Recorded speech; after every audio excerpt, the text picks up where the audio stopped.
The Fanatic. Simple Green is perfect for making your auto, RV, cycling, boating, and other sporting equipment look like new. SimpleGreen.com. Football this weekend, number 18, Arizona State playing at Utah. This game is considered a pick-em. Arizona plays at Colorado on Saturday. Colorado a 6-point favorite in the NFL on Sunday. The Cardinals are in Cleveland to match up against the Browns, and Cleveland sits as a 3.5-point favorite. The ALCS getting underway tonight, while the NLCS will get underway tomorrow. Odds to win the World Series. The Dodgers have the best odds. They pay out at plus 130 on the money line, while the Astros have the second best odds at plus 220. After that, the Red Sox pay out at plus 450, and the Braves pay out at plus 550. For the latest odds all the time, visit vsin.com. I'm Matt Pauley. This has been your action update on The Fanatic. No matter what business you're in, you always want to bring your A game. Cintas helps over 1 million businesses perform at a higher level every day. Our dedicated Cintas service reps can deliver what you need to help your business run smoothly. From essential cleaning products to hygienically cleaned apparel, first aid and safety supplies to fire protection services. Oh, I'm ready! Visit Cintas.com and get ready for the workday. Hey guys, it's Stephen McCollum from the main event here on 1580 The Fanatic. Coming up on Monday at 1 p.m., let's recap the weekend. How did the Major League Baseball Championship Series look? Let's look back at ASU versus Utah, and how did the Cardinals look as they leave Cleveland? Coyotes play Buffalo on Saturday morning. Was their first game a fluke, or do we see a trend? So join me, Stephen McCollum, on the main event, Monday, 1 p.m. on 1580, 99.3 FM, The Fanatic.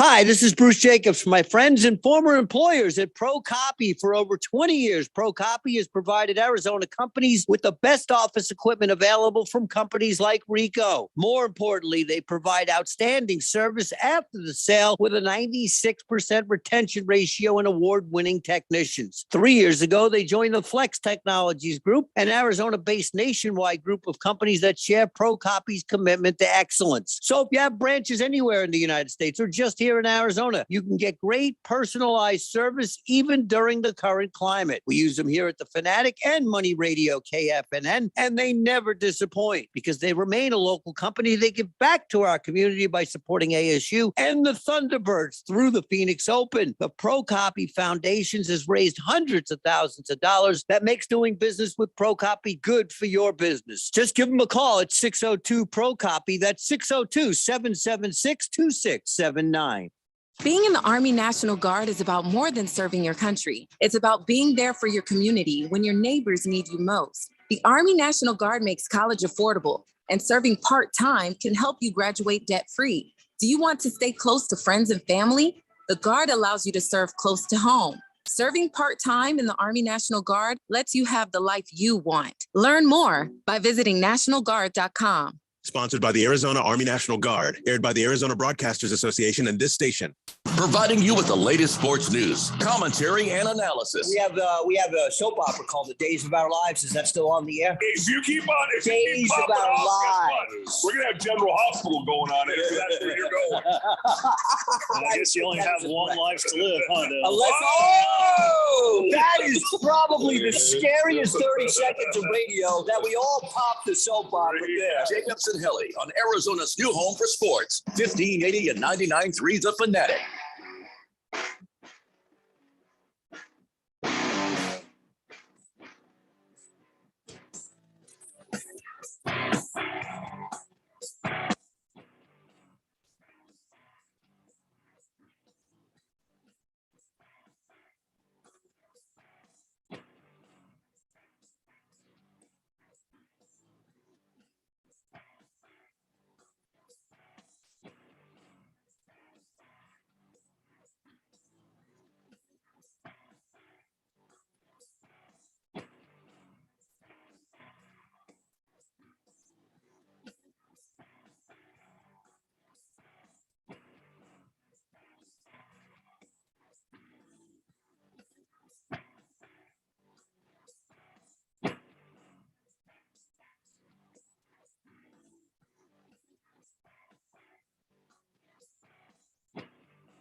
We'll get to that later on during the show. When we get to last night, we will talk about that in the next segment. What a game that was, an unfortunate ending.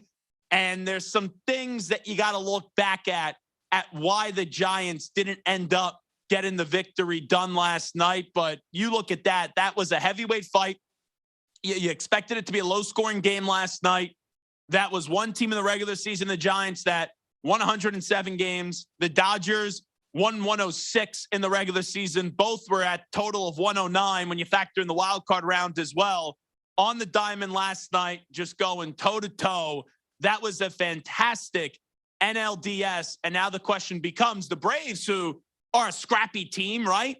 The Braves, who I thought were going to win the NL East before the season started, when they lost Acuna Jr. and you also had Soroka not come back, you're like, is this team going to be able to be a threat? Now they're 4 wins away from the World Series. And really the Braves get to play us against the world, because who's going to give the Braves a shot in the NLCS against the big bad Dodgers, who had 106 wins, just beat the best team in baseball from a record standpoint in the San Francisco Giants, and also the defending World Series champs with a tremendous team. Think about it. This team doesn't have Clayton Kershaw.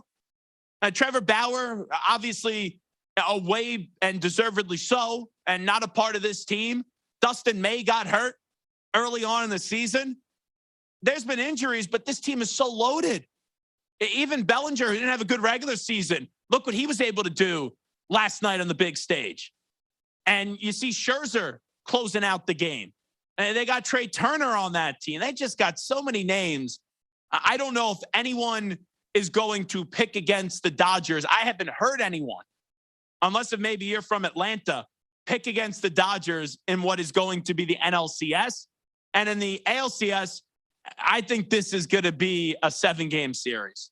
I do think that the Astros are slightly the better team. I did say going into the postseason that we would see a Dodgers-Astros World Series. I'm going to assume that the Astros win this series. We've been hacked. All right, there we go. I think we've been hacked. All right, we're back. What just happened? How long have we been off and or on? Hefty Lefty says, yeah, it's a CBS radio. What's going on? So we have no idea what's going on, to be honest. I'm looking at the system. Nothing here makes sense. We went to our show, and then we were not in our show. Now we're in our show. Yeah, everything is upside down. Do we have to start the show again? Jeffrey, this will be the 3rd time. All right. Let's do it. Quiet, people, settle down. Because it's time. Time for what? Showtime. When does it start? Right now. 3, 2, 1. Let's get on with the show. Let's do it.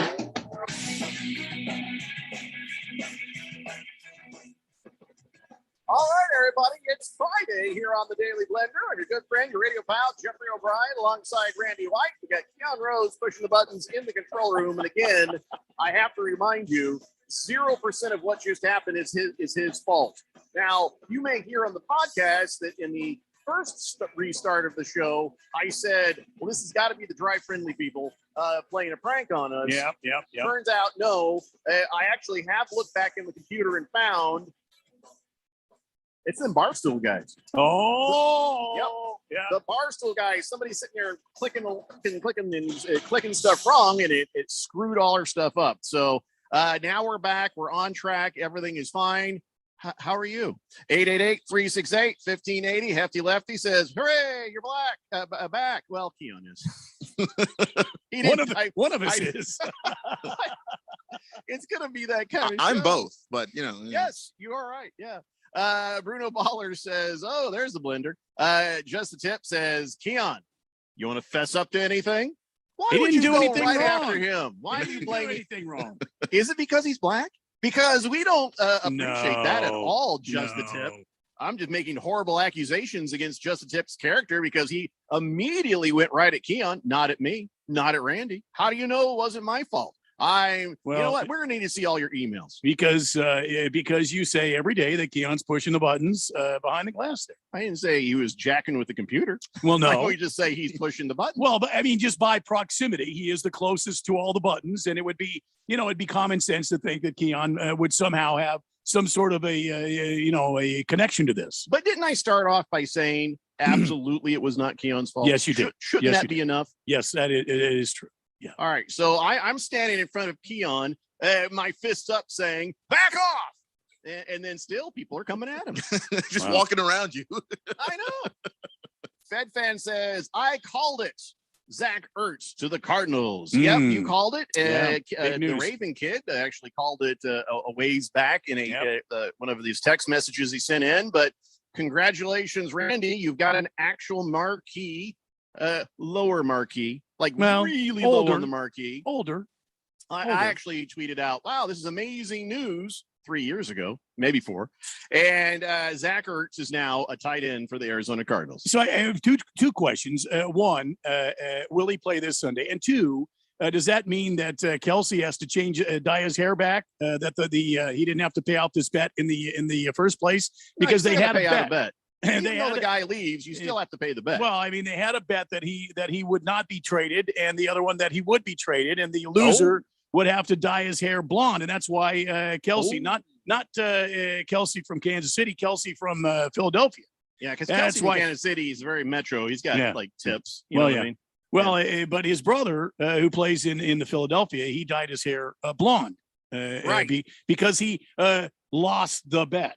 Well, it wouldn't be traded by win. If they were talking about before the season starts, then that was that bet. Unless there was another one that says absolutely not this season, well then then they have to switch. I think you're exactly right, Jeffco. It was probably by the end of the season or something. So Horn Ninja says, "Wow, that was actually pretty hilarious. I thought you guys were finally fired."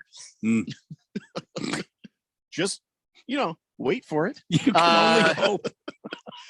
I mean, I'm not ready to go. Yeah, he's like, he just got here. Been here a while. That's not fair to me. I just got here. Do I get new co-hosts? Okay, no, it's not fair.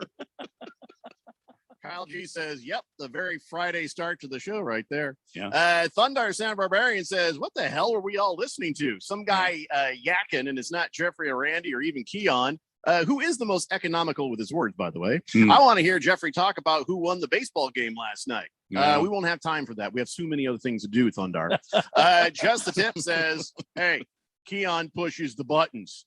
All right, well, it wasn't a button that did that, Just the Tip. And also remember, I was kidding before you get upset with me for accusing you of being a horrible, filthy racist. As we've said many times before, some of these things are jokes. But we still need to see your emails. Hefty Lefty says, ooh, who's jacking on a computer? I said jacking with. I didn't say jacking on. Moist One says, at least it went to CBS Sports Radio a few days ago in the morning. In the morning I tried to tune in. It was just dead air. That was just Bruce Jacobs thinking. Yeah. Moist One says, Travis Kelce is actually 2 years older than Zach Ertz. No, I'm talking about the Kelce brothers. The big brother is in Philadelphia. He's the center. I can't think of his name right now. I could look it up, I guess.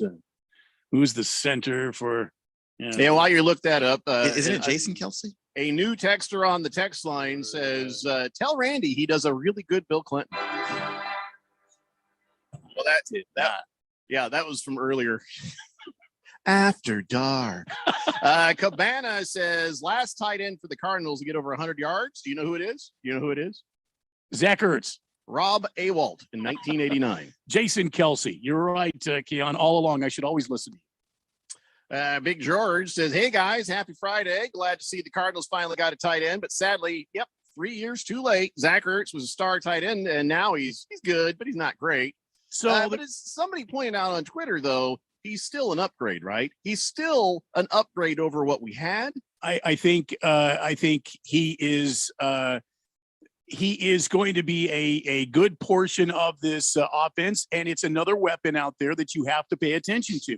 Defenses cannot just leave him alone like they could Max Williams and let him try to run his route. Zach Ertz is a vetted veteran. This is a guy that knows what he's doing. He's been in this league a long time. He's got reliable hands, and the guy can make plays when he needs to. So I think this is another weapon in the arsenal of Kyler Murray. Yeah, Keon. And Zach Ertz also has been on a team that has struggled to find solid wide receiving talent. So he used to have to be the first option. Zach Ertz is going to have more room with the Cardinals and more space to operate than he's ever seen in his entire life. Oh, yeah. As long as you keep Kyler Murray upright, Zach Ertz is going to look like the old Zach Ertz pretty quick, the way that Kyler likes to toss that to his tight ends.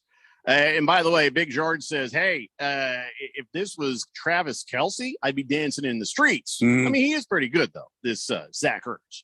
Yeah. Purple Nurple says, happy Friday, gentlemen. Randy, can you get me a Killian's Amber Irish Ale, please? I can't get one in this state anywhere. Well, there you go, my friend.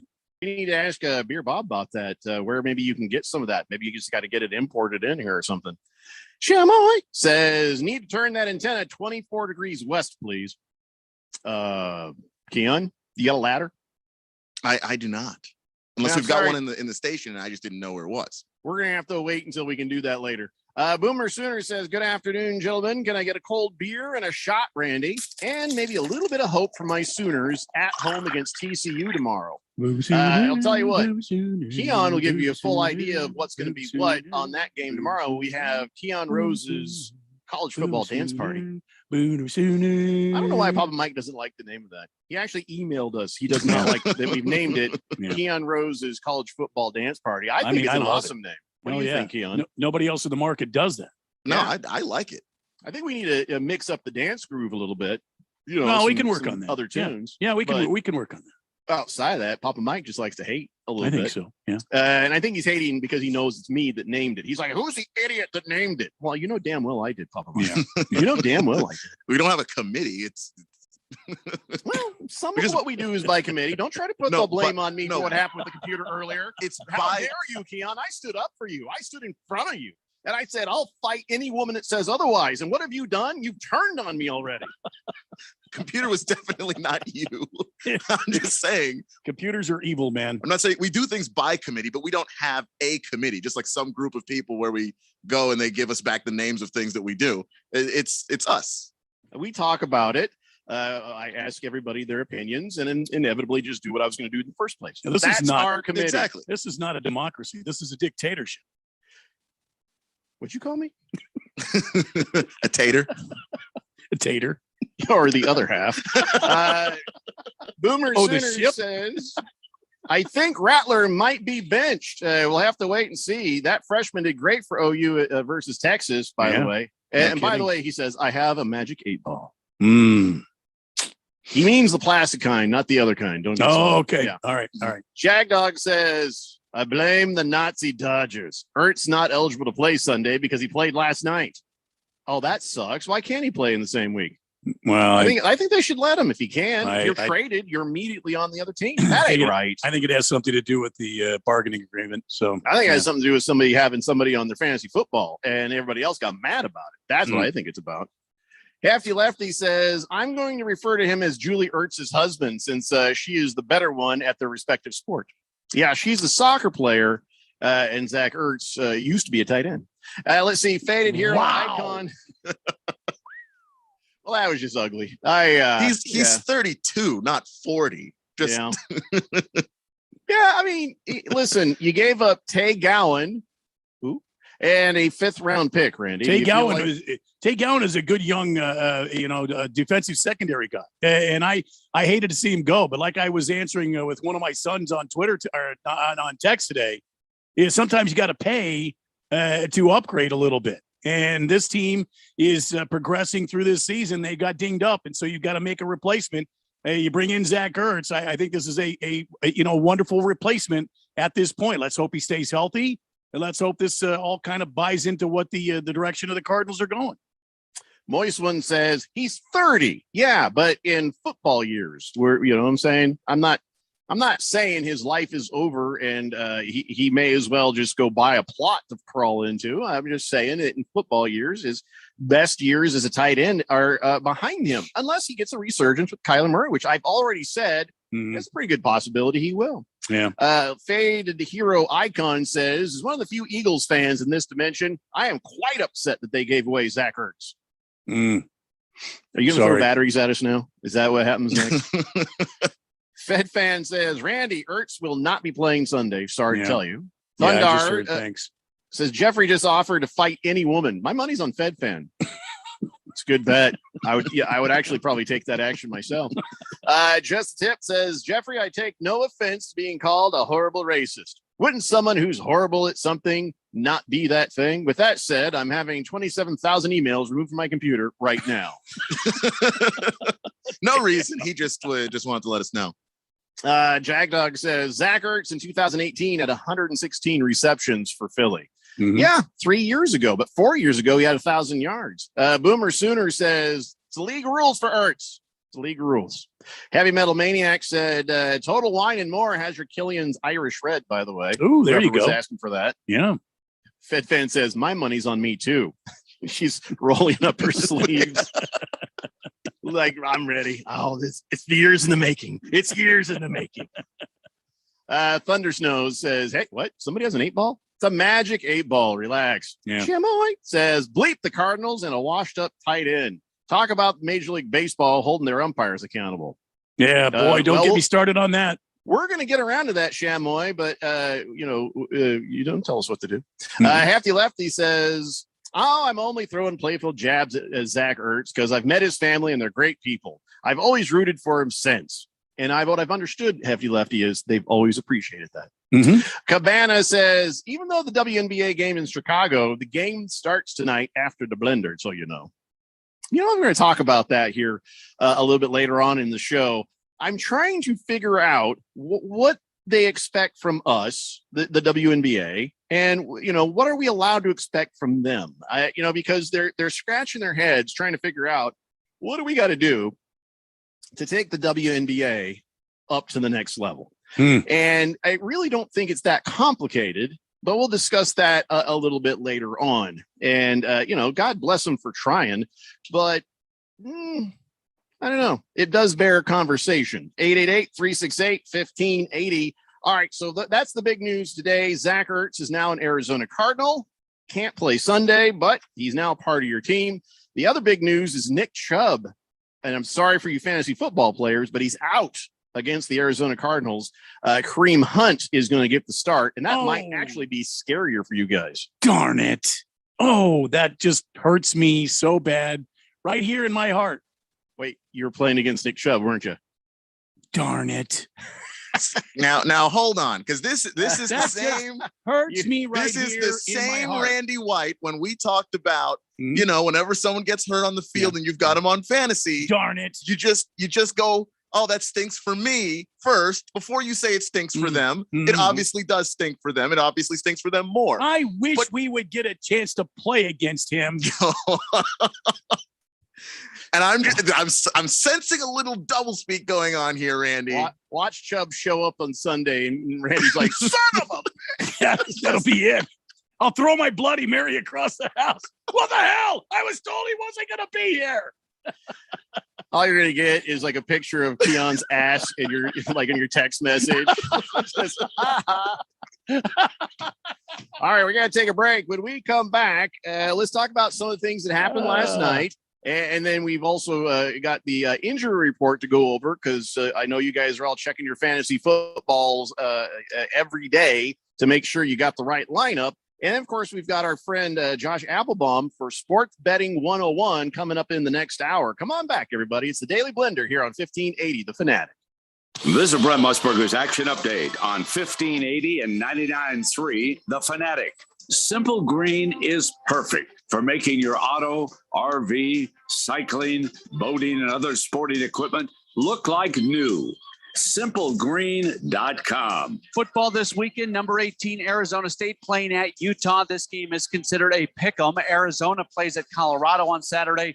Colorado a 6-point favorite in the NFL on Sunday. The Cardinals are in Cleveland to match up against the Browns, and Cleveland sits as a 3.5-point favorite.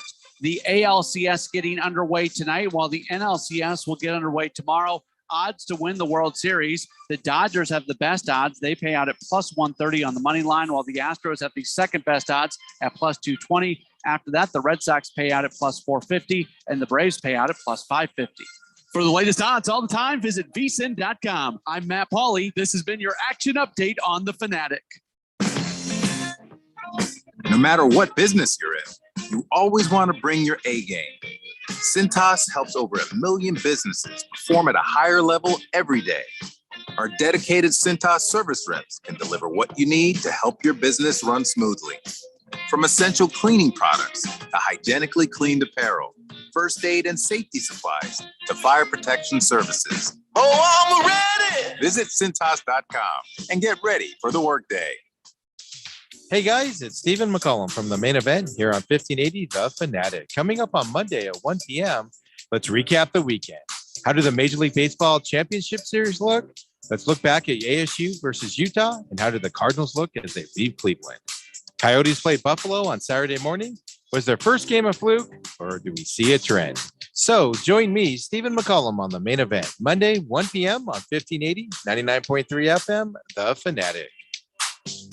Hi, this is Bruce Jacobs from my friends and former employers at Pro Copy. For over 20 years, Pro Copy has provided Arizona companies with the best office equipment available from companies like Ricoh. More importantly, they provide outstanding service after the sale with a 96% retention ratio and award-winning technicians. 3 years ago, they joined the Flex Technologies Group, an Arizona-based nationwide group of companies that share Pro Copy's commitment to excellence. So if you have branches anywhere in the United States or just here in Arizona, you can get great personalized service even during the current climate. We use them here at the Fanatic and Money Radio KFNN, and they never disappoint because they remain a local company. They give back to our community by supporting ASU and the Thunderbirds through the Phoenix Open. The Pro Copy Foundations has raised hundreds of thousands of dollars that makes doing business with Pro Copy good for your business. Just give them a call at 602 Pro Copy. That's 602-776-2679.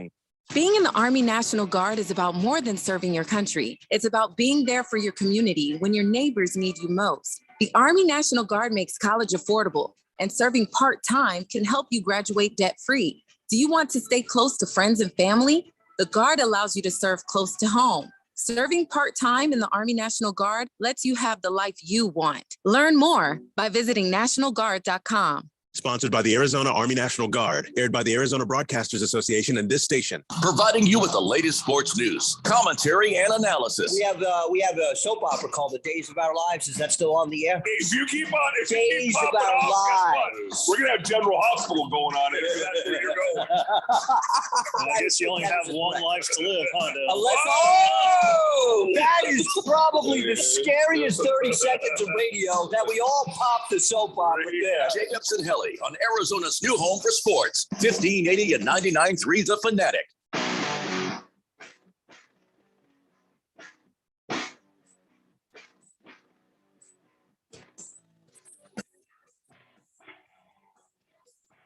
David Blender here on 1580 The Fanatic, Arizona's sports betting station. And hey, congratulations to the Kraken of Seattle. Got their very first victory last night. No. Spoiled the Predators in their opener and beat them down 4-3. No, I'm sorry. According to the terms of my agreement, we're not supposed to be giving any Kraken updates here unless it's the Kraken that I belong to. Not that I don't remember seeing that. Not that memo. imposter up in the great Northwest. That is not supposed to be talked about on my radio station. I'm sorry. It's part of the agreement. All right, well, I won't say anything, but I'll hold it up to the camera. So that happened. There you go.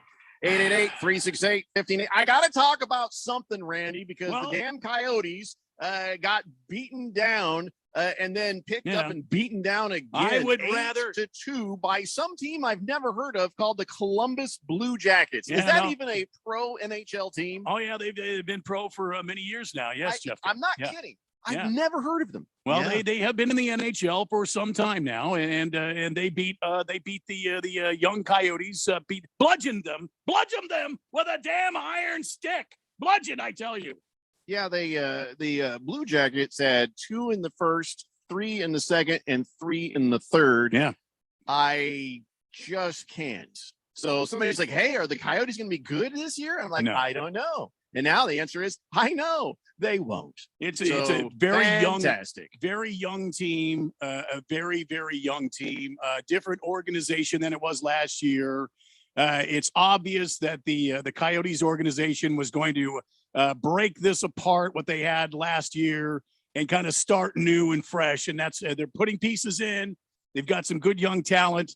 But yeah, I have a feeling it's going to be a long season. Randy, it's a young team, but it's an old ass excuse. I'm tired of hearing that about the Coyotes. I'm tired of the Diamondbacks trading off anybody who looks like they might show some promise. I'm just getting sick and tired of these two teams. I hear you. I'm right. I don't either. I wish I could make some sort of change, but I can't. Is this like in professional wrestling where you have to have a good guy and you have to have a heel? And this is just maybe a thing in hockey where you have to have the good teams, but somebody has to be the bad teams. You have to, the same thing in baseball. I'm trying to just wrap my brain around why. I mean, what other place other than Cleveland has? Well, here's the thing. I have to keep going. This is me. I have to keep going back to this in my mind. The Diamondbacks were not a franchise that came from anywhere else. They started here in Arizona. In 4 years, the Diamondbacks won a World Series championship. Okay, so you have that. All right, now we're 22 years, going on 22 years now, okay? We have one World Series championship, brand new franchise. I'm okay with that as long as these guys can get this ship turned around. Now, as far as the Coyotes, they were not a great franchise when they came to us here in the desert. They have struggled to put a good product on the team, on the ice. And now they have a whole new ownership team in place. They just were purchased, I think, for the third. Remember when we were all happy about that? Yeah, and then it turns out we didn't need to be. The third or fourth time they have been bought and sold.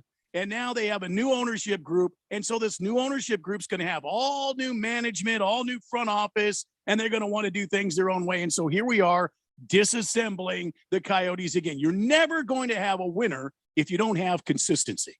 Yeah, it's just disheartening, year in and year out, and I wonder, it's like, did we win the World Series too soon? Was it too quick? Maybe if we had taken our time with that, would that it have was built more fans? It was the fastest ever, and remember that Jerry Colangelo, the architect of the Phoenix Suns, the man who started as the general manager of the Phoenix Suns and then took over ownership there and kept bringing you a relevant team to put on the court. He was also a part of the ownership group of the Diamondbacks early on. And that's how this team got here to be here. That's how this franchise got started. And since he's left, it has not been the same. Let's talk about teams that can win things. Let's talk about what happened last night. I was very sad to see that the Los Angeles Dodgers have beaten the Giants, although controversy. Controversy on a check swing, Randy. Was the umpire right or wrong? Wrong. Yeah, it was pretty obviously wrong. Pretty damn obviously wrong. Now, see, you have to forgive me. I don't know all the new rules. Did they challenge it? Did they have a chance to challenge it? No, it's not reviewable. Why? That is a great question, Jeffrey, and I wish I could answer. I remember when Galarraga was throwing that gem and that perfect game, and Jim Joyce blew the call at first base. They should have stopped right there. They should have convened as the umpires. They should have overruled the call and made it right there. Everybody knew it was wrong, including Jim Joyce, the umpire who made the bad call. Last night, how are you going to end a classic baseball playoff game on a bad check swing call, strike three? How does this happen? And when is the MLB going to get off their ass and get it fixed? Oh, it's Rob Manfred, so never, actually. Yeah, it's going to be quite a while. Just so now with a controversial end, I mean, listen, from what you guys are telling me yesterday, either one of these teams could have won that game. It was 2-1 at the end. And all right, so controversy, does that take away the legitimacy of that win, or is it just one moment? I think it puts a bad taste in your mouth after a 5-game series in which the team that scored first all 5 games ended up winning. And this was so close and so competitive. And it was such a traditional baseball series to come down to the last pitch by Max Scherzer, and it's a check swing strike 3 call, and it was incorrect. By the way, your plate judge, I saw some graphics. There was a guy who had a 3-2 count, but if you looked at the actual placement of those pitches, it was 5 balls in a row. Well, yeah, I mean, look, Major League Baseball has got a problem, and they keep ignoring it. So my only plea is do something about it. I don't know what it's going to take, man. Don't know what it's going to take, but now we do have a clear picture of the postseason, and here we are. The ALCS is the Boston Red Sox versus the Houston Asterix, and of course, over the NLCS, it's the Atlanta Braves versus that team from Los Angeles. So I don't know what's going to happen, but I gotta root for Boston to beat Houston, and I got to root for Atlanta Braves to beat LA, because I don't want to have two teams I don't want to root for in the World Series. I don't want Houston in there, and I don't want LA in there. Yeah. If it's Boston and LA, then it's like, all right, but I got to root for the good guy teams, at least, in my opinion. I got to root for these other two teams to win, just so the unthinkable doesn't happen. I don't know what to think about the Atlanta LA series. Everybody's saying LA. Well, LA's very deep. They are very strong. They have a great pitching staff. They've got a great bullpen. Dave Roberts is able to make maneuvers throughout the game. He can do pretty much anything he wants. He's got unlimited resources, where the Atlanta Braves, they're not that deep. They don't have a pitching staff that can overwhelm you. They can't just throw dollars at you. But they do have one thing that I think the Dodgers don't have. They may not have the depth of talent, but I believe the Atlanta Braves have more heart. It's not a bought team. It is a brotherhood, in my opinion, there in Atlanta. And if Atlanta can somehow rally the troops together and inspire each other and motivate each other, this could be a really good 7-game NLCS. And I've seen it happen before in the postseason. You get guys that are close. They've been close to the playoffs. Then they get into the playoffs, and they're like a brotherhood. There's a core there. Anything can happen. And Randy, I'll agree with that too. That team used to be in my backyard, the Braves, and Brian Snitker, their manager. He's damn good. He's kind of old school the way he likes to do things, but he has those guys playing for each other, and they're a homegrown system. They don't like to spend a lot of money in Atlanta, so a lot of those guys, they all did come up together. You know what, Keon? Here in Arizona, you should know the law. The law is, if there is a Major League Baseball team in your actual backyard, you're allowed to shoot them.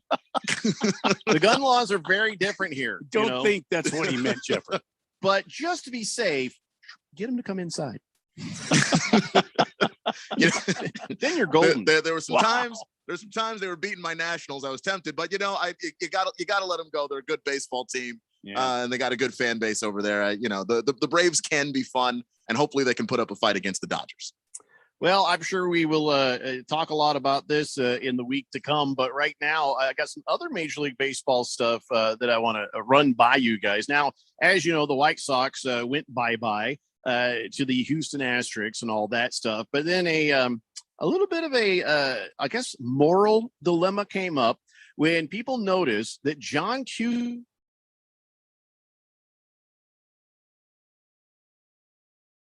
Keon, did we lose him? Yeah, I think we lost. We lost you, Jeffco. All right, so I don't know what he was talking about. We cannot hear you at all. Right, so we'll go from there. All right, let's talk about this. I don't know which way he was going, but let's talk about this. The St. Louis Cardinals made a managerial decision yesterday, Keon, and I see you already shaking your head. And so let's talk about Mike Schultz and his being shown the door after a wonderful season and a wonderful couple of seasons in St. Louis. What are they doing? I don't know what they're doing.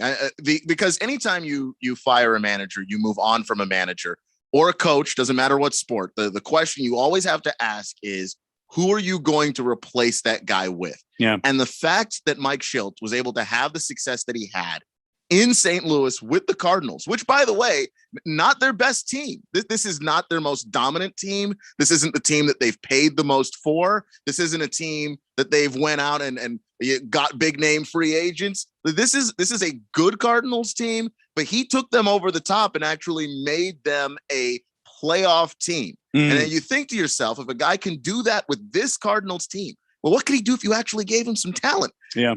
And we're never going to find out.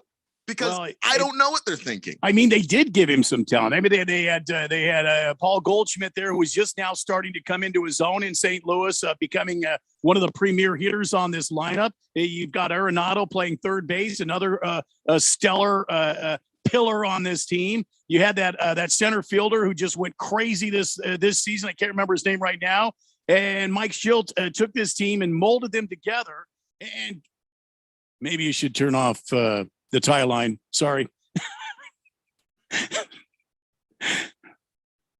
Depressed over on the bridge.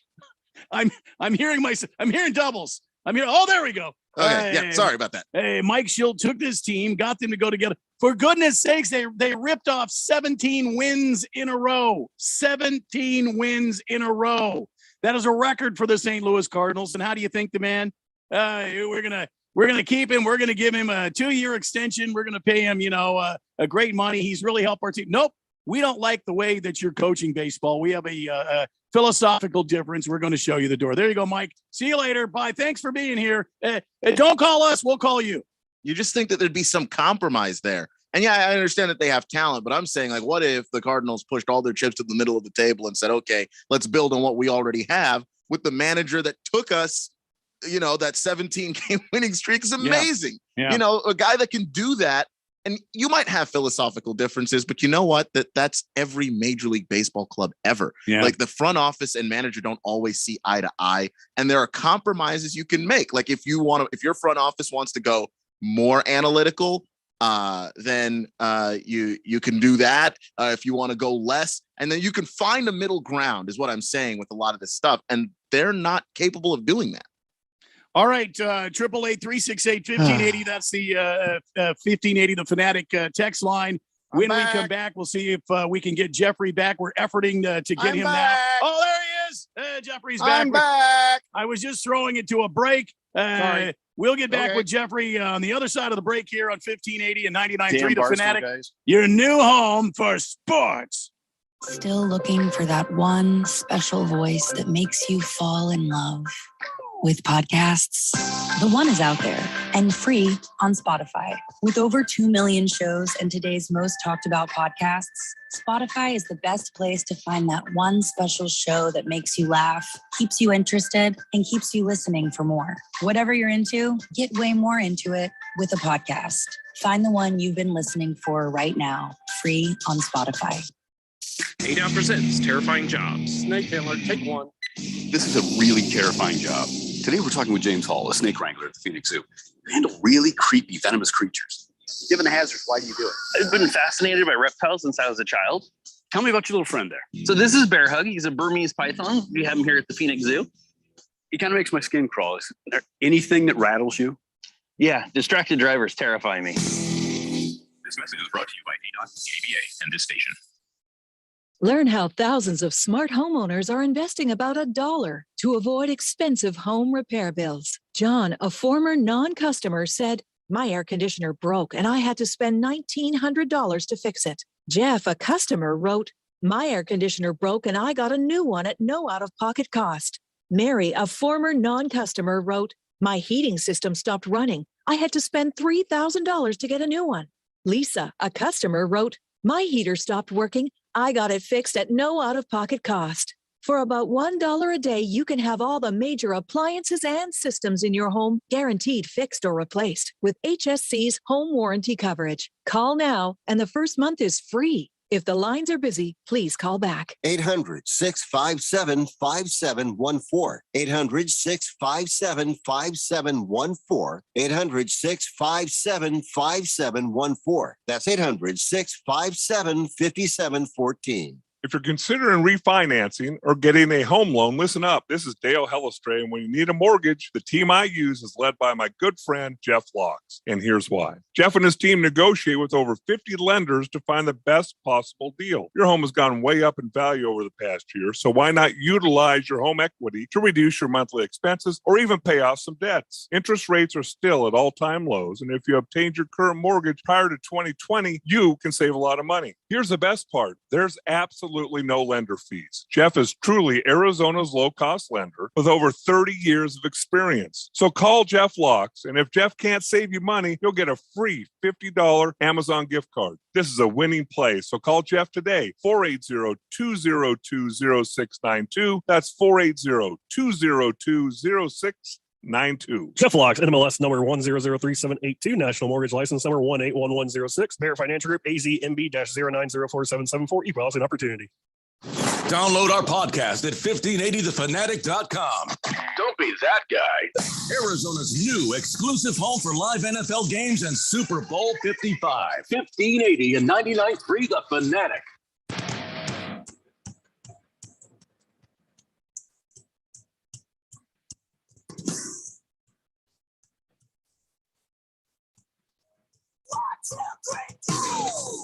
Today is the Blender here on 1580 The Fanatic, Arizona's sports betting station. And boy, do you have a weekend of fun ahead of you if you're using one of them little apps or heading on over to a sports book. Let's see. Tomorrow, you've got Kentucky at Georgia here on 1580 The Fanatic. That's supposed to be a pretty good game. We'll hear all about that, I'm sure, from Keon Rose and his college football dance party in the 5 o'clock hour. Then on Sunday morning, we got Chiefs at the Washington football team. Now, you might have some fantasy football players involved, so that might make it worth listening to or sleeping. Then on Sunday night football, it's the Seahawks at the Steelers. You know that Russell Wilson was in practice. It was a week after his finger surgery, and he was in practice. And I'm like, wow, that's to get your blood pressure up on freshly surgeoned. What do you say? Surgeoned, surgically repaired. Your freshly surgical finger, surgically repaired. That's too many words. I'm trying to shorten that up a little bit. I don't think he can do it. Your recently Benny haunted hand. There it is. I think that might hurt, and maybe not be a good idea to get your blood pressure up that high. What do I know? I'm not a doctor. Anyway, Seahawks at Steelers on Sunday night football. Then Monday night football, it's the Bills at the Titans. See, I think that's going to be. I think that's going to be a fun game. I think that between the Titans' running attack and the Bills with their display of offensive awesomeness, that should be a lot of fun. Yeah, I think it'll be a good weekend of football. We're going to talk more about your injury reports and the latest happenings. We all already know about Zach Ertz becoming an Arizona Cardinal, but there's other stuff that we have to discuss a little bit later on. Let's get caught up on the text line. Senior Wake and Bake says, sup, fellas? Hey, Randy, Cards got another tight end so that they can receive Murray's short passes. Go Niners. Hey, Randy. Hey, when you say go Niners, is that when you said, hey, we're going back home now because we got our butts kicked? Yeah. Hey, Randy. Yeah. Did the 49ers beat the Cardinals? No. I didn't think so. No. Wow. Wow. Randy's chuckle says, guys, a hockey team lives and dies with the goalie. We now have a consummate backup as our primary goalie. Yeah. If you're trying to tank, that's what you do. You put it into a crappy goalie. Yeah, we had two pretty good goalies. Antti Ranta was one of them, and we've let him go, and that's too bad. So the rebuild has begun. Bruno Baller says, guys, don't worry. The Cardinals and the Phoenix Suns are going to help you forget all about how bad the Coyotes are. God bless you, Bruno Baller. Justin Tip says, Bill Armstrong is the current Coyotes GM. He's light years ahead of any GM the Coyotes have ever had. Yeah. This right now is his way of building teams. Year down the road, tear down the core and build it up. Yep. Armstrong has my complete faith. The Coyotes will be good. This is not the old Coyotes where the changes were made for change's sake. Coyotes will be dominant, but you're going to have to wait 2 to 3 years. Yeah, I would agree with that. If they can keep Bill Armstrong happy and keep him in this organization, I feel like he's a really good hockey man. He knows what he's doing, but right now it's going to be ugly. The Cardinals are definitely rebuilding, and you got to start with a foundation, and I think that's what he's trying to do. What did I say? Cardinals. The Coyotes. Oh, yeah, Coyotes. Sorry. And Coyotes. by the way, I want to have that dude on the show just so I can call him Stretch. Who? Stretch Armstrong. Bill Armstrong. I just want to call him Stretch. No. Why? Why do you guys always try to keep me away from people? It wouldn't be fun. It wouldn't Yeah. be fun, Jeffrey. Oh, there's a big wall of people between me and Julie Giese because all I want to do Yeah. is give her good ideas for NASCAR. Oh, now no. I'm not allowed to talk to Bill Armstrong Well, from the Coyotes because I want to call him Stretch. Yeah, no. Maybe he's tall. Did you ever think of that? Maybe, or maybe he's he used to be a hockey player and he would throw the gloves off and start beating your ass right there in the studio. And I'm trying to protect I'm you, Irish. pal. That would be so I'm much trying fun. to protect you, pal. I don't need protecting. I think that'd be amazing. Shamoy says instead of Gruden, cancel the Major League Baseball playoffs. No, they might go the way we want. So What? let's just play this thing out. Wait a minute. What? Instead of what? He's trying to be funny about canceling things. Yeah. So he wants Gruden? No. That's a good point. Yeah, it's true. Like instead of Gruden, yeah, and I don't think he thought through his little joke there, did he? Yeah, I know. Was John Gruden canceled or was he a scumbag? Like I just like at some point, you just are a bad person, and then nobody wants to deal with you. That's not being canceled. That's just you. Mostly it's scumbags getting canceled, but every now and then it's somebody who's like, well, wait a second. Why'd we do that? Thunder Snow says, good afternoon, gentlemen. I'm not a fan, but I hate the Dodgers. Go Braves. We are all fans of the Braves today. Fed fan says, Giants got screwed. Man, that was a bad call. You should preach it, Randy. Well done. And by the way, if the World Series is Dodgers versus Astros, I will refuse to watch. I don't blame you. I mean, I don't know what you have against the Dodgers other than hating them, but the Astros in the World Series again. And listen, you got to give it to them. They have a very good ball team right now. But I still am. I'm like you. I'm still stinging from that whole trash can thing. Yeah. Oh, sorry. I thought you were talking about the Dodgers. No, the Astros. La Furia Roja says, shout out to Taco Kenny. Go Dodgers or go Los Angeles baseball team. Whatever. Cheers to Taco Kenny. But I'm still rooting against them. Cabana says that second out in the bottom of the ninth was a high ball called strike 3. Umps stole 2 outs after error by Turner. Thunder Santa Barbarian, I was not canceled. My internet was canceled. And then it came back. Thunder also says Dodger fans in that check swing call last night was as bad as the one that gave the Giants a win on July 22nd. Disappointing end to a great game. I'm glad the Doyers won, but didn't want to win it that way. Onward and upward, he says. Yeah. Well, mistakes happen, his stuff. and umpires make mistakes, which is why when you have a series that good with 2 teams that have the best record in all of baseball, they should be playing in the championship series in a 7-game series rather than a 5-game. That's what I think. This is the same argument that we've heard of the West Coast Conference Finals in the NBA. Always the 2 best teams really in the NBA meet there. And then the finals a lot of times is a little bit of a downgrade. Didn't happen this year, but it happened for what, 15? Yeah, almost a 20 very years? long time. Yeah. So the idea was stop with the whole divisions thing and let's just take a playoff bracket of the most winning teams in the NBA or the MLB and work it that way. If everybody is from the West or the American League or the whatever, then that tells you what you have to do over on your side. You got to do better if you want to get where you want to go. I say get rid of divisions and let's just may the best teams be there to entertain us and fight for that championship. And I know that a lot of people want the the division pennants mean a lot regionally and what have you, but at the cost of us not getting the best games further on in the postseason, where you get the longer series and you get it to be more drawn out. I think that's a good fair trade to make.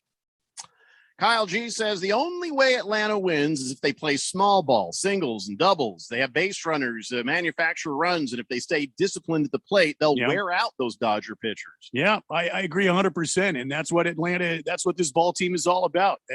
Producing runs, not going up and trying to, behemoth runs, try to hit out-hit home runs from the other team. You got to go up there. You've got a lot of speed on the base paths. You got a lot of smart hitting. Freeman is a wonderful clutch hitter that can drive in 2 runs easily just by hitting a gap. So Atlanta's got to be smart. You are 100% correct. And that's how Atlanta can beat the Dodgers. They just wear them down.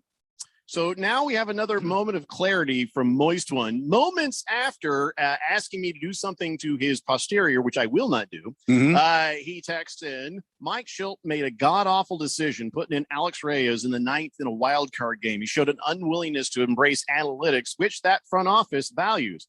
And the Cardinals should have won the division if you're being honest with yourselves. Brewers had a breakout pitching season, but that lineup was not great. So the next thing's going to be filthy. Well, I mean, that is a great take. I have nothing to say about that. But so the manager makes one mistake. I mean, he took the team on a 17-game winning streak. It does not count for anything. He makes one mistake. He puts in a pitcher that he thinks is going to carry his team. He's got a bit of the old school him instead of these computer analytics that are being thrown at him. I mean, the guy's done baseball his whole life. How does he know the trusted computer analytics? He doesn't know jack about that. He just knows when he sees a ball player, or if he has he has a sense that this guy is going to do well, he's going to put him in the game. That's the way it used to be done. But maybe the guy is stiff-necked and stubborn, and he won't accept the analytics. I still say the guy took your team, and you have a winning record over 2 seasons with this guy, and you've built a nucleus of great players on this team that want to play for him. And just shredded off 17 wins in a row. And because he doesn't put a player in, because the analytics tell him to do you just send him out the door. And anytime, look, if you did that, anytime you got rid of a guy for making a decision with his gut that comes like to backfire, like Davey Roberts with the Dodgers wouldn't have a job. Exactly. He's made so many mistakes over the years with that. That's cost him postseason runs with that, he decided to throw Kershaw to the Wolves in 2019 and he gets hit immediately. That stuff happens. Guys, you have to understand something. We don't know.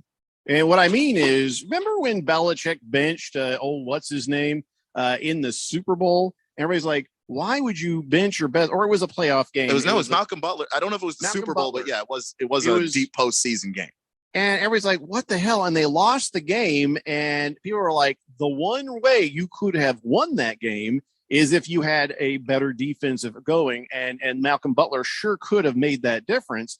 We had no idea why. And when we found out the reason, we scratched our heads going, really? That was the hill you wanted to die on? Because guess what? That year you died on that hill.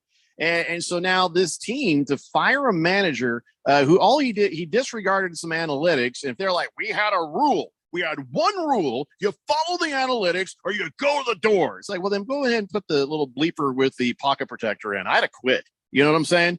But I don't think that we know for sure what the real reason is. And if it is the analytics, the official reason want to go work there. The official reason is he was released because of a difference in philosophy. And that would be the philosophy. So, you know what's going to happen? Only somebody from MIT is going to go to work there. Well, and that's your next manager. And that's the way baseball's going. You get these jellyfish managers in there that'll do whatever the operations department says, the analytics guys. And these guys are up there with their pencil sharpeners going and scratching their heads, got all their databases and all their numbers. It's gone away from a sport of, a manager's intuition about a guy when he shows up at the ballpark and you see him warm up and this guy's got a little extra pop in his fastball. You think I'm not going to use him? Oh, but the analytics say don't put him in against these guys. I mean, what happened to the times when you would let the manager actually manage the damn ball club? Moist One says it's not that one decision. I'm just pointing out a terrible decision in his last game. Yeah, well, I respect that. That's a good point. It's a good point. Who knows what's going to happen next? But I mean, if you are a manager who likes to manage baseball and not numbers, you're not going to want to go to work there. I guess they wouldn't want you to go to work there either. But here's the thing, Keon, real quick. You're young. Do you like the way they're managing baseball now? It's not interesting. I mean, like I like analytics. I don't have a problem with it. I just think there's a compromise there. Mm-hmm. That is that sometimes a manager can look at a guy, look at a player and say, you know what? He doesn't have it today. And the numbers say to play him, but I can't because maybe he's just a little worn down and just needs a day off. But you got to be able to compromise on this stuff or you're not going to do good baseball. You just can't. 1,000%. Teach the baseball guys the math to give them the edge, but let the baseball guys make the baseball decisions because they know more than just those numbers. Fed fan says, I just had a hawk slam into the screen on my family room window. Scared the crap out of me. Wow, a hawk? I wonder if that was Screaming Eagle. He's going right at it. He hasn't won a fantasy football game yet. He might be upset. So, all right, guys, that is 1 hour down and 2 to go. Come on back. It's the Daily Blender here on 1580 The Fanatic. If you're considering refinancing or getting a home loan, listen up. This is Dale Hellestray, and when you need a mortgage, the team I use is led by my good friend, Jeff Locks. And here's why. Jeff and his team negotiate with over 50 lenders to find the best possible deal. Your home has gone way up in value over the past year, so why not utilize your home equity to reduce your monthly expenses or even pay off some debts? Interest rates are still at all-time lows, and if you obtained your current mortgage prior to 2020, you can save a lot of money. Here's the best part. There's absolutely no lender fees. Jeff is truly Arizona's low-cost lender with over 30 years of experience. So call Jeff Locks, and if Jeff can't save you money, you'll get a free $50 Amazon gift card. This is a winning play, so call Jeff today, 480-202-0692. That's 480-202-0692. Jeff Locks, NMLS number 1003782, National Mortgage License number 181106, Bear Financial Group, AZMB-0904774, Equal Housing Opportunity.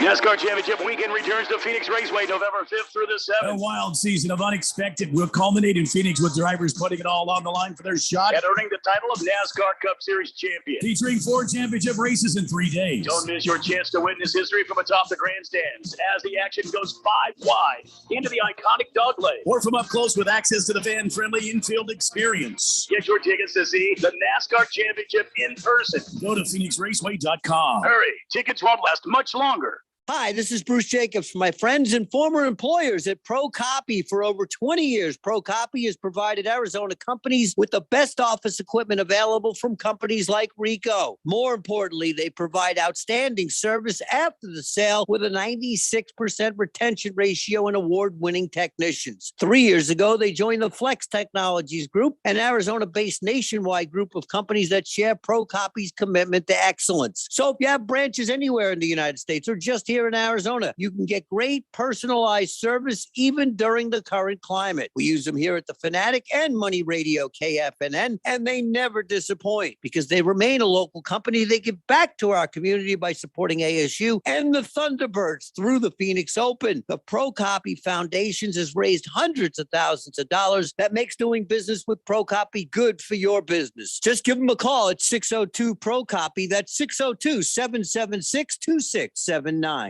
When it comes to automotive repairs, where do you start? Been looking for a new home? Should you rent or buy? If you're looking for the latest trends in the automotive industry or real estate, look no further than the Drive Friendly Radio Show. Hosted by Steve, with over 40 years in the automotive industry, and Felicia, who's well established in the real estate market, you can get great advice and insight you can trust. You'll be smarter for listening, and maybe you'll have a little fun too. The Drive Friendly Radio Show, Saturday mornings at 10 a.m. on 1580 and 99.3 The Fanatic.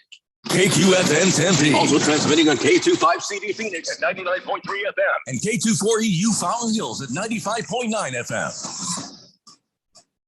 All right, people, settle down. Because it's time for what? Showtime. When does it start? Right now. 3, 2, 1. Let's get on with the show. Let's do it.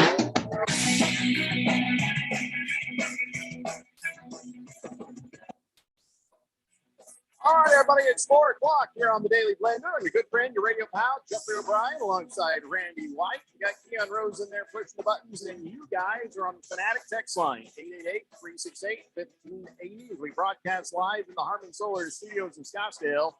In just about 20 minutes, we're going to have Josh Applebaum with us. That's right, a little gambling 101 for you. That's right, sports betting 101 to help you get into your weekend. I'm sure he'll have some suggestions. I'm sure he'll have some tips.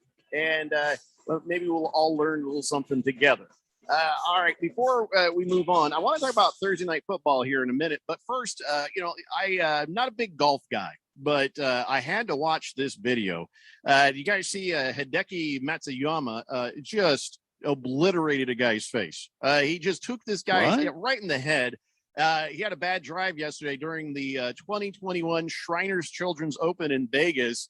He just the ball hit the guy, right in the noggin, knocked him to the ground. He got bloodied, and here's a picture of him in the aftermath. Oh my gosh! Was the guy? You mean the ball hit him right in the top of the head? Punked right there. Just took him right in the forehead. Wow. And, oh man, I pulled up the video. There is so much blood. Yeah, it's not, that picture didn't do it justice. He said he felt weird and very disoriented, but he was like, "Oh no, I'm good." And Hideki came over and said, "Here's a hat and an autographed glove. Are you okay?" He says, "No, don't worry about it." The guy's like, "No, I'm good. You just keep playing golf." And then the medic showed up after that, and they're like, "Dude, you got to go to the hospital." So he went to the hospital and got some stitches, and I guess it turned out to be more expensive than he thought. So he went home. He set up a GoFundMe to try to raise $15,000 for those medical bills. But I would imagine if Hideki finds out about this, he'll go over to the GoFundMe and drop a little dime on that, right? Coin. You would think so. But when you go onto these golf courses and you go out there as part of the gallery, I mean, that's one of the risks you take by going out there, by purchasing your ticket to go out there and watch these guys in person. That's one of those things. I would think that Hideki, if he saw this and he knew about this, he would throw in and probably pick it up. I mean, good night. Hideki Matsuyama's got plenty of money. Yeah. Well, we'll see what happens. Somebody, maybe even the tournament, whatever the case. But you're right though, Randy. The liability is not theirs, but being good guys goes a long way. You know what I'm saying? 100% right. Yeah. Especially when it's a charity function. Yeah. So you might want to. Anyway, let's move on to last night, Thursday night football.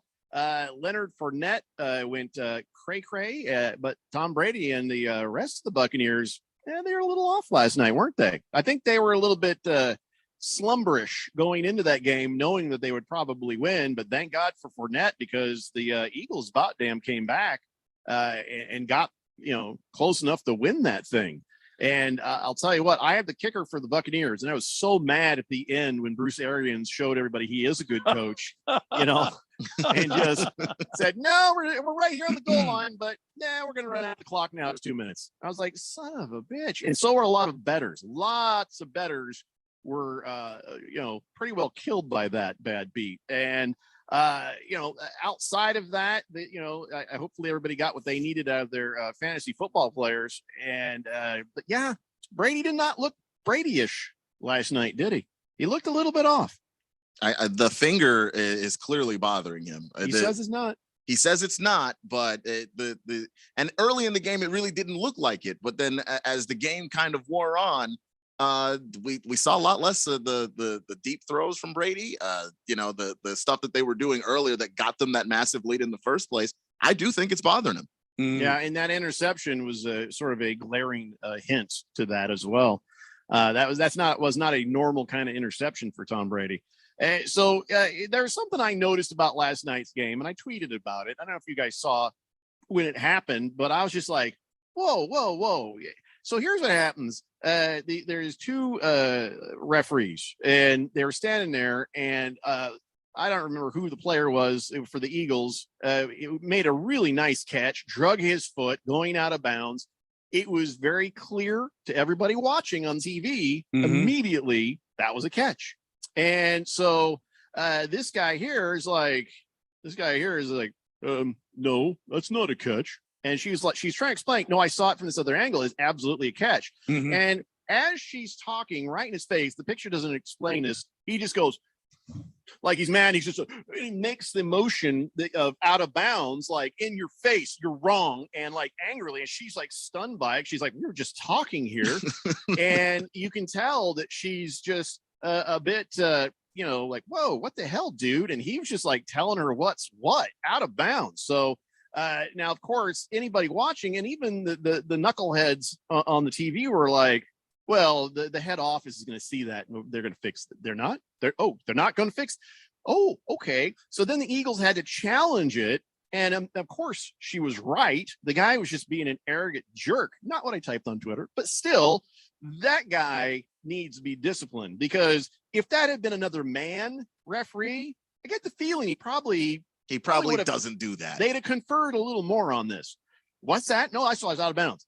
You saw it inbounds? Oh, Oh, okay. But it's a woman. So he's like, no, I'm right. You're wrong.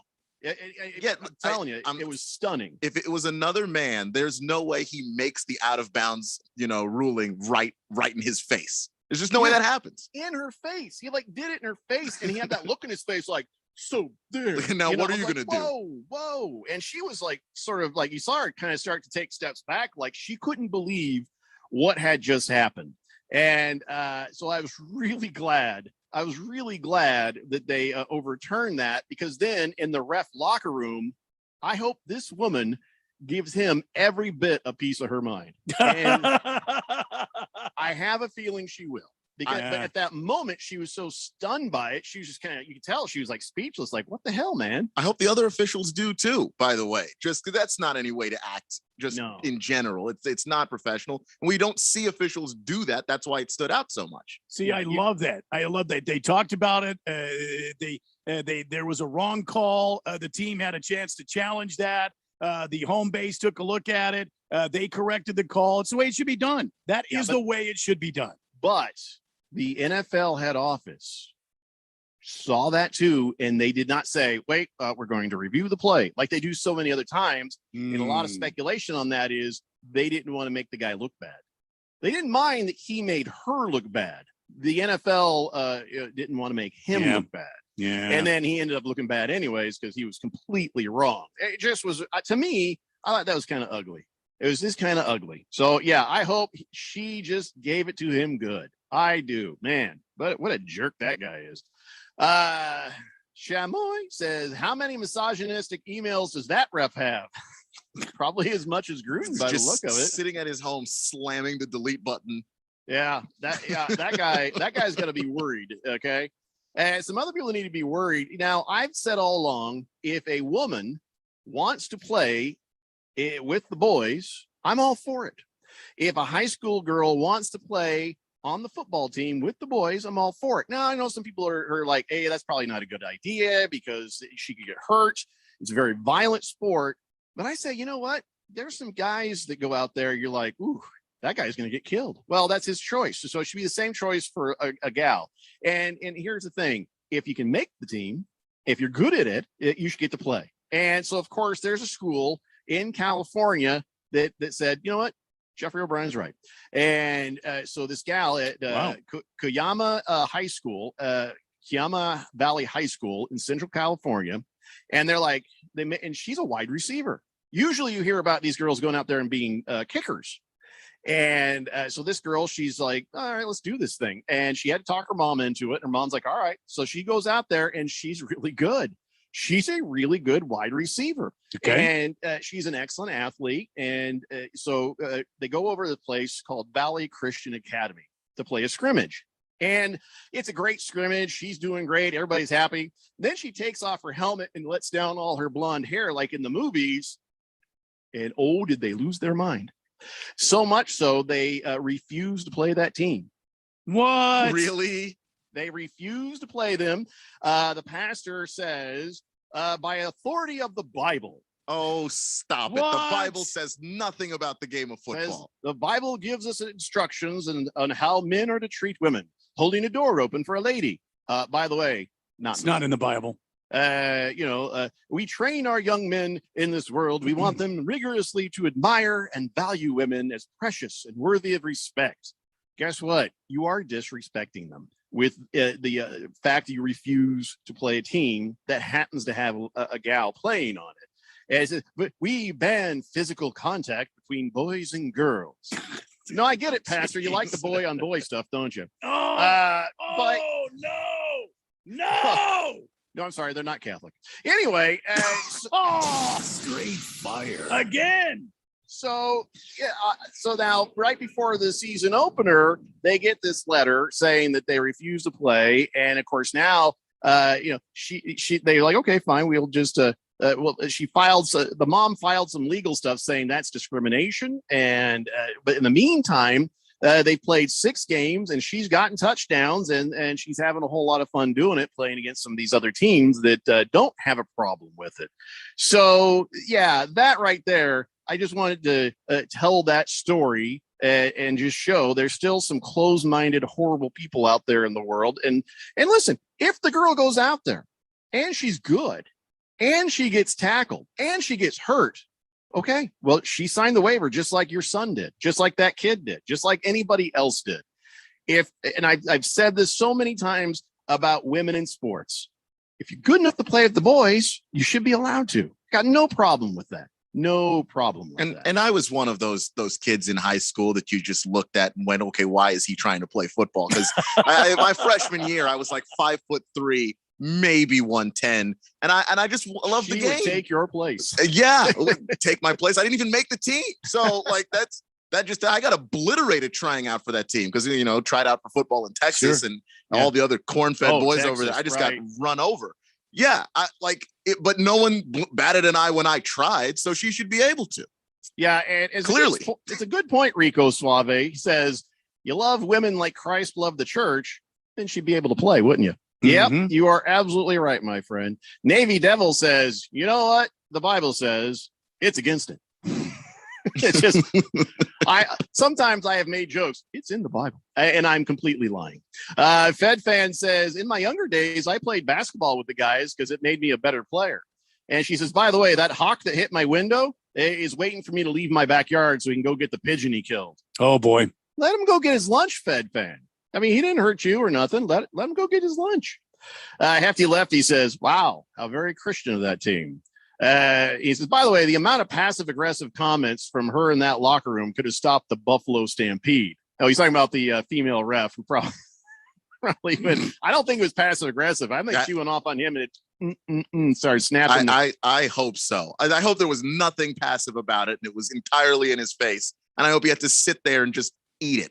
That's what I hope. In front of his peers. Yes.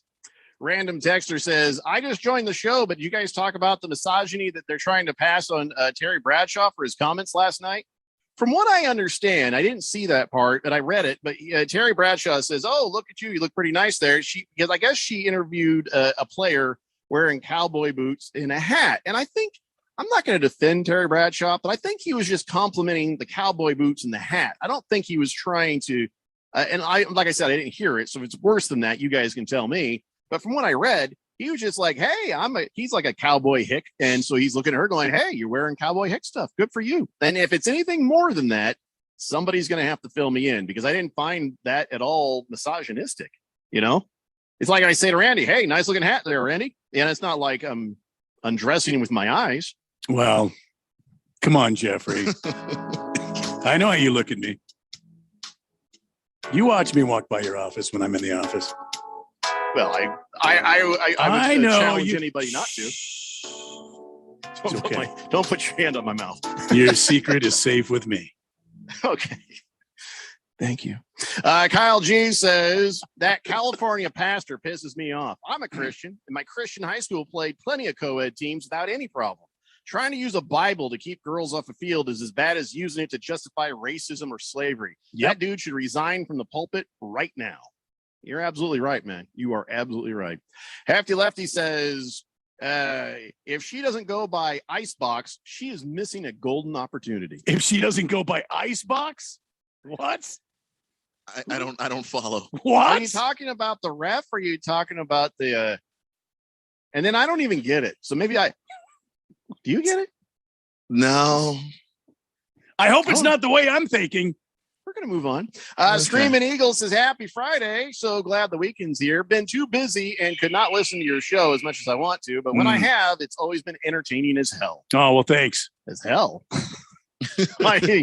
Well, I don't think hell's going to be very entertaining unless there's like a viewing room for everybody in heaven going, look at that idiot. You didn't have to be that mean, Screaming Eagle. Thanks. Wow. He says, I think my fantasy football luck is about to change. Or Screaming Eagle is having my season from last year. He's got a good team. He's got some good players. He's doing the right things. He just can't get a break. Just the Tip says, not for nothing. Okay, then I won't read it. Let's see. Watermelon says, the Little Giants movie, Icebox is the girl. Oh, is she like okay. Is she like a big girl or something? Like the fridge? because in this story, she's a slender, tall, blonde girl who's just really good as a wide receiver. So I don't know if you call her Icebox, but thanks for filling me in on that, guys. Billy from Phoenix, appreciate that. Hefty Lefty. Did I never watch Little Giants? No, I was a grown-up when that came out. So and I was a kid when it came out, but I literally watched it once, and I don't remember it. Was it bad? Because it looked bad. I don't remember. Bad as in lousy or bad as in cool bad? Oh, no, I didn't say it. No, I didn't say badass. I just said it's bad. Jagdog says, for Keon being a turncoat and turning on you, Jeffrey, I think he accidentally came up with a new Washington football name, the Washington Turncoats. I already forgot what you turned on me for. I didn't turn on you, Fred. You accused me of turning on you. Well, then I must be right then. Yes, so then you should repent. That's a good point. I need you to go see that pastor in California. Heckler Jones says, scumbag. Speaking of that, hey, okay, I can't read the rest of that, but that's funny. Faded Hero Icon says, as a Red Wings fan, I know what a rebuild looks like, guys. And the Coyotes, they are going through what is called a full rebuild. It'll be a few years until you guys are anywhere decent again. Yeah, I would imagine that's true. Baby Guy Doc says, no, Ice Pac is just because it wasn't a mean name. She was just a badass on the team. Okay. Random Texter says, Rick Moranis versus Ed O'Neill. Come on, Little Giants. O'Neill's team is the Cowboys. Moranis' team is the Giants. And those dudes are brothers. Okay, right there is bad casting because Ed O'Neill and Rick Moranis should never be cast as anyone related. Are you kidding me? That's some horrible. No wonder I just didn't want to see that movie. That is bad. All right, are you guys ready? As I have mentioned, the bell doesn't excuse you, the blender does. And we have one more class for you this Friday afternoon before you head off to the weekend. And that's right, Josh Applebaum is going to join us for Sports Betting 101 coming up next right here on the Daily Blender on 1580 The Fanatic. Maureen saved big shopping epic daily deals at Amazon. So now she's free to become Maureen the Merrier. And with her brand new tableware, everyone's welcome at Maureen's table. All of her family, friends, even her neighbor with the pet. Hey, has anyone seen a ferret around here? Found it. Dig into Amazon's epic daily deals. Spend less, smile more. Hi, this is Bruce Jacobs from my friends and former employers at Pro Copy. For over 20 years, Pro Copy has provided Arizona companies with the best office equipment available from companies like Ricoh. More importantly, they provide outstanding service after the sale with a 96% retention ratio and award-winning technicians. 3 years ago, they joined the Flex Technologies Group, an Arizona-based nationwide group of companies that share Pro Copy's commitment to excellence. So if you have branches anywhere in the United States or just here in Arizona, you can get great personalized service even during the current climate. We use them here at the Fanatic and Money Radio KFNN, and they never disappoint because they remain a local company. They give back to our community by supporting ASU and the Thunderbirds through the Phoenix Open. The Pro Copy Foundations has raised hundreds of thousands of dollars. That makes doing business with Pro Copy good for your business. Just give them a call at 602 Pro Copy. That's 602-776-2679. Mortgage interest rates remain near historic lows. So whether you're wanting to lower your interest rate, take cash out to remodel your home, or pay off credit card or installment debt, now is the perfect time to refinance or purchase a home. Call David White at 480-244-6625. 480-244-6625 to review your mortgage options. And to take advantage of David's 32 years of industry experience, incredible customer service, and competitive interest rates. We shop the market for the best interest rates so you don't have to. So call David at 480-244-6625. That's 480-244-6625. Call David now to discuss your mortgage options and before interest rates go up at 480-244-6625. That's 480-244-6625. Don't wait. Call today and take advantage of the low rates. David White, NMLS 322907 of AmeriFirst Financial Inc. NMLS 145368, an equal housing opportunity lender.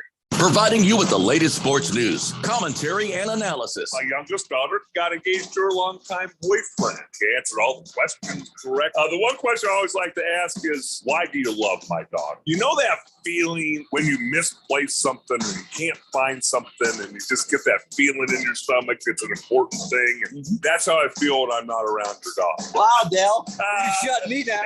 Jacobs and Helly on Arizona's new home for sports, 1580 and 99.3 The Fanatic.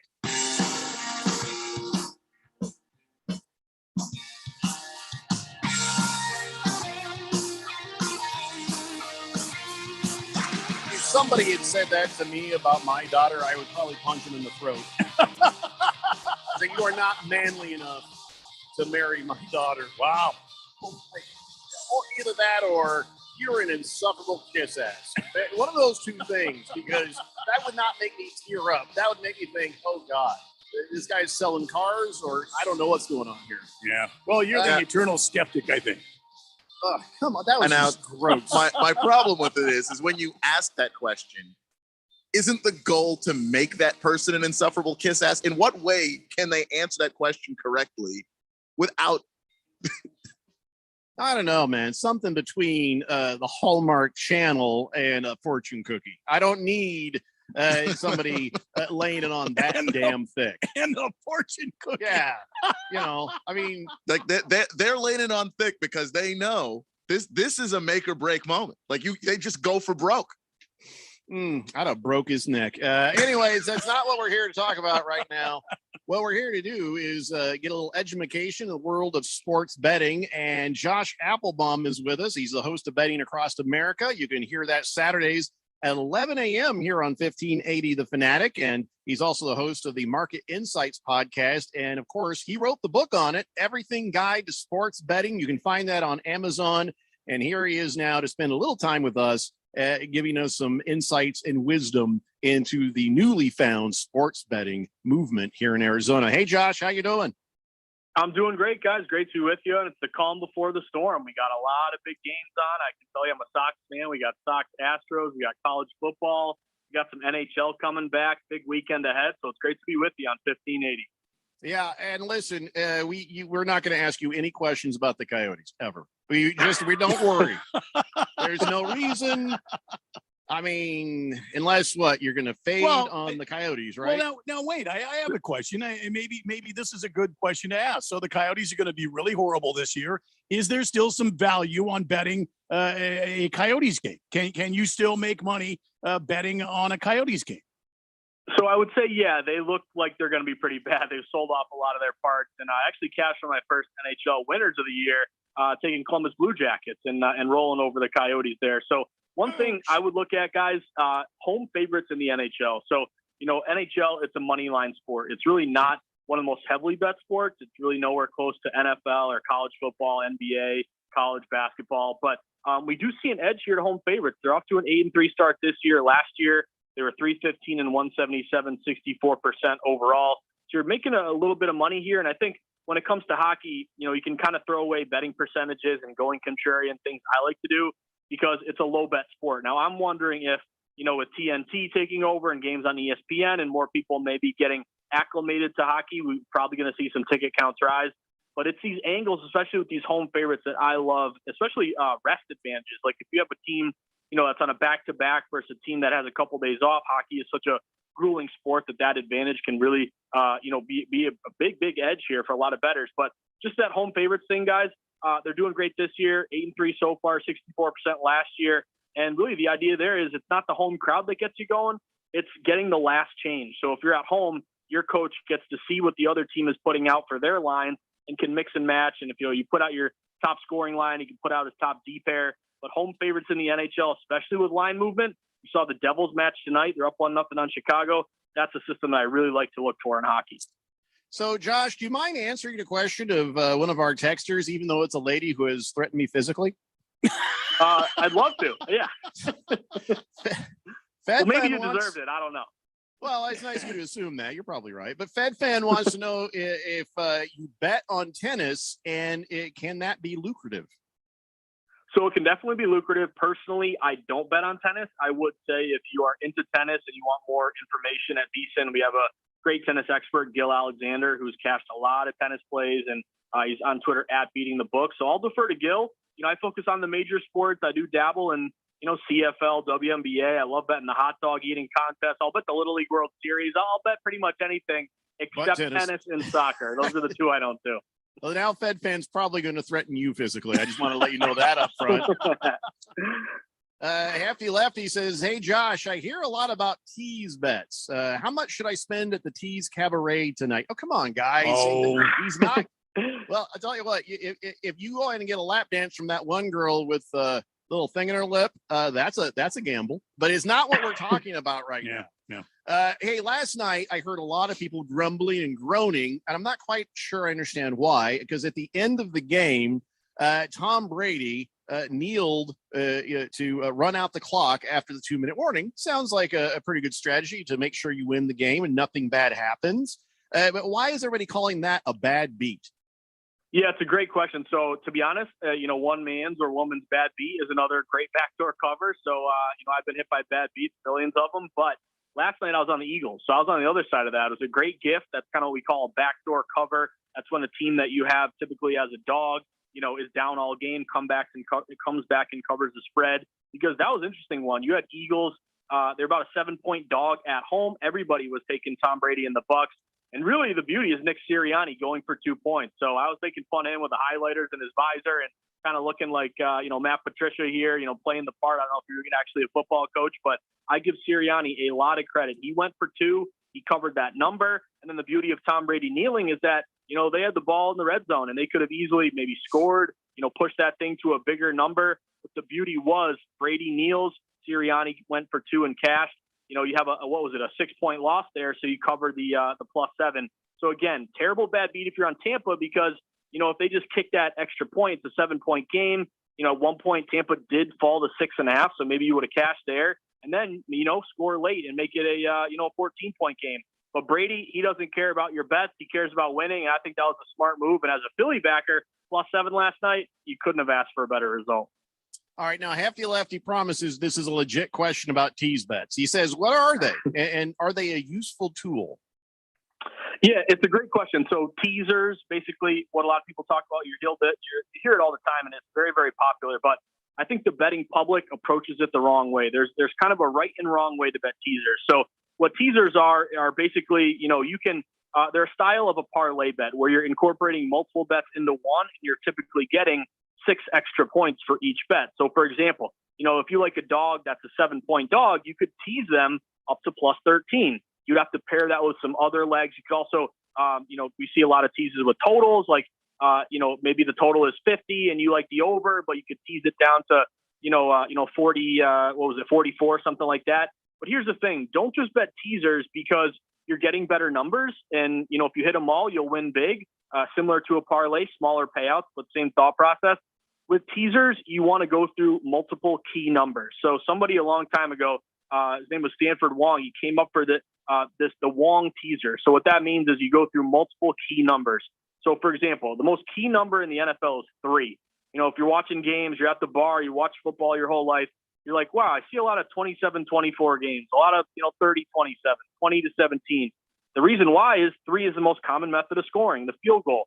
Also the touchdown. So another key number would be 7, and we're seeing 6 here as well. So the whole point there is, for example, like if you like the Chargers this weekend, I like the Chargers. They're on the road at Baltimore. We've seen these short road dogs +3 or less. They've been great this year, 11-3 against the spread, 79%. Herbert as a dog, 6-3, 67%. Here's the thing. Right now, Chargers open 3.5 or 3. They're down to 2.5. These are the type of teasers you want to look for, going through the 3 and going through the 7. What that means is if you tease the Chargers up +2.5 up to +8.5, that'll be considered a really smart teaser play because you're going through the 3 and going through the 7. Why is that important? Because those are the most common margins of victory. So that's the way you want to approach teasers. Go through multiple key numbers. If you're looking for a dance partner, one teaser I like with the Chargers would be the Tennessee Titans. They're at home against the Buffalo Bills. Right now they're +5.5. You could tease them up to +11.5. You'd go through the 7 and then you go through the 10. The 10 is a lesser key number, but also a key number. So again, don't just bet all teasers because, hey, I'm getting more points. It increases my chance of winning. no, think strategically and go through multiple key numbers. That's really the way a lot of wise guys look at teasers. Hefty Lefty says, right on. Thanks, Josh. Just a Tip says, I am brand new to betting. This week, the Vikings are minus 110 and the Panthers are minus 105. How is this possible? And what does it mean? Yeah, great question. So that's actually a play I really like, Minnesota Vikings. And if you look at the way this line is moved, it opened Carolina as a 1 point or 1.5 point favorite at home. And one of my favorite systems as a data-driven contrarian bettor is a dog to fave sharp move. What that means is you open as a dog and you get moved from sharp money into a favorite scenario. So seeing Minnesota go from plus 1.5 and the tickets are pretty much even here. It's not a huge public play to Minnesota. We're now seeing Minnesota flip to minus 2.5 at some shops. So big move in their direction.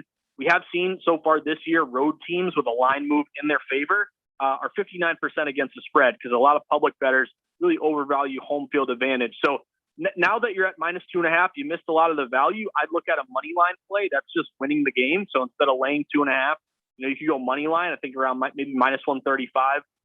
But what your caller or texter said about both teams being minus numbers, you typically got to pay the juice. That's what you always got to do to the book. So depending on where you can shop around, like I'm not sure where that person got that number at because on the money line here, Carolina's a dog, and I'm looking at maybe like plus 115.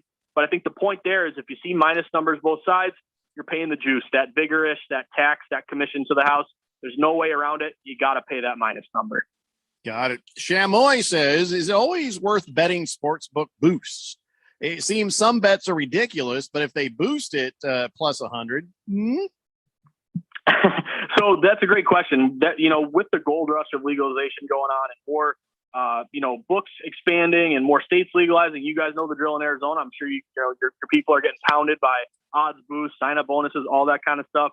In a way, it's a way to get your business. They want your business. You have, as a bettor, a great opportunity to shop for the best line. So, if you're in Arizona, and I'm jealous, I'm in Massachusetts. We're not legal yet. Hopefully by the end of the year or maybe next year.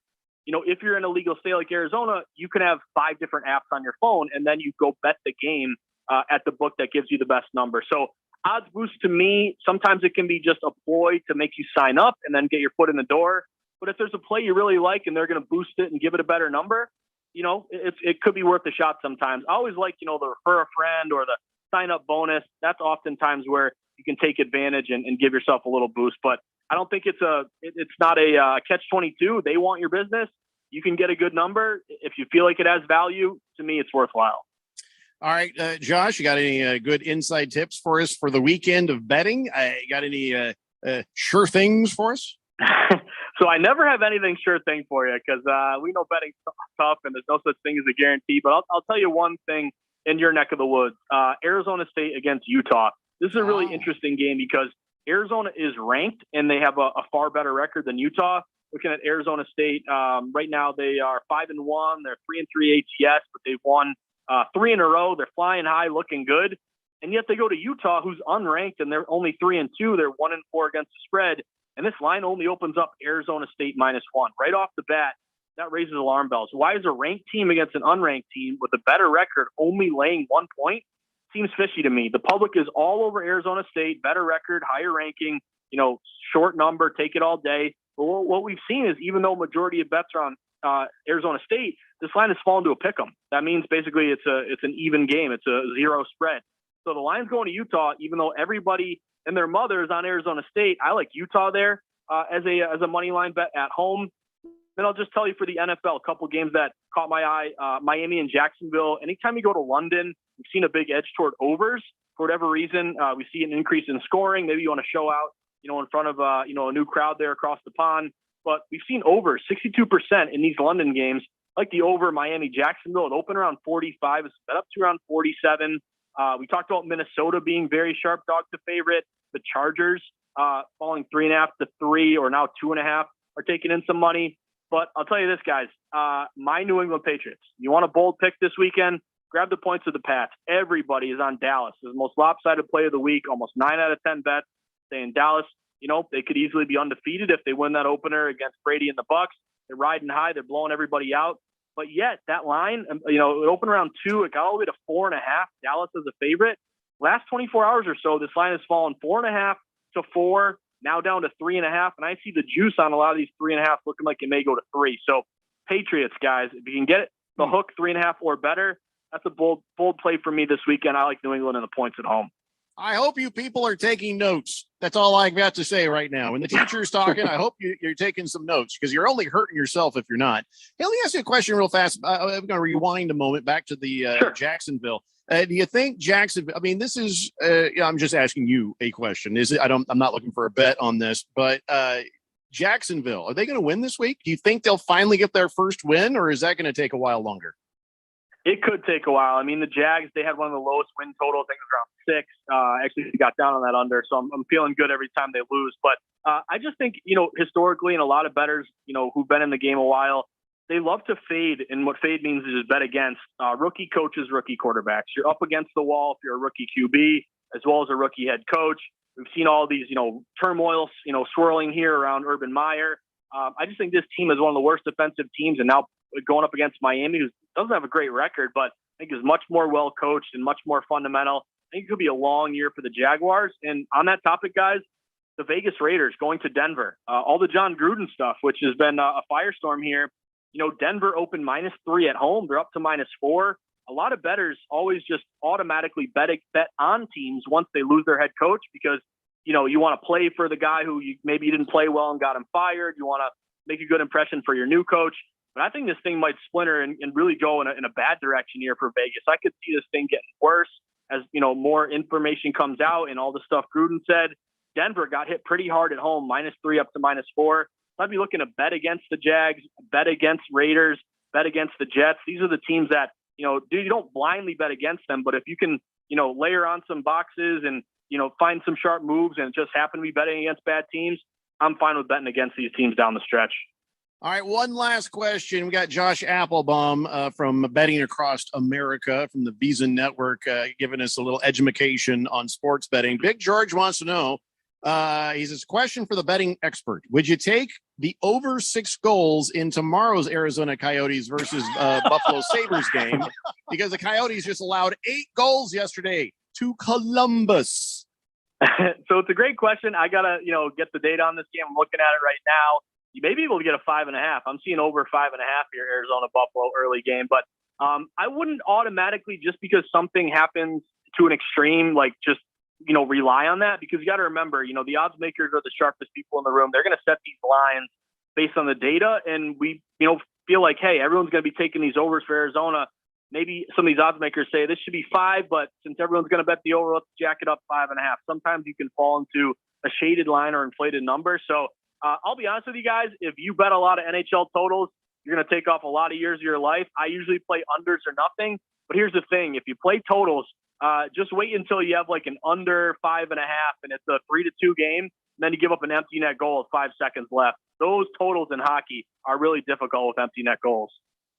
It's Josh Applebaum from Veasan, and like I said, he's the host of Betting Across America, Saturdays, 11 a.m. here on 1580 Fanatic. Also, be sure and get his textbook. I'm going to call it textbook. Everything Guide to Sports Betting. You can find that on the Amazon.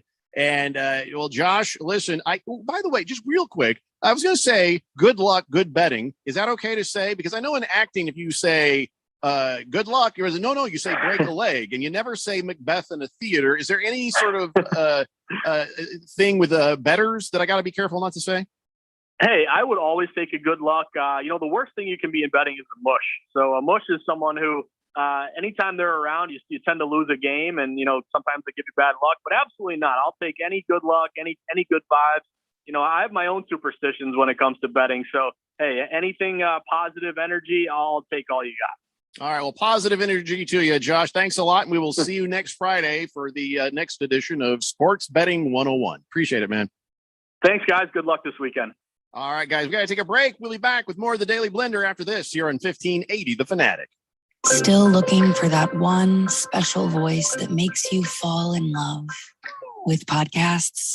The One is out there and free on Spotify. With over 2 million shows and today's most talked about podcasts, Spotify is the best place to find that one special show that makes you laugh, keeps you interested, and keeps you listening for more. Whatever you're into, get way more into it with a podcast.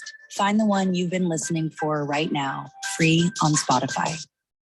Your favorite radio station. And now you're up to date on the news. Stand by for weather and traffic right after this. It wakes you up, starts your day, and keeps you informed as well as entertained. You guys are absolutely the best.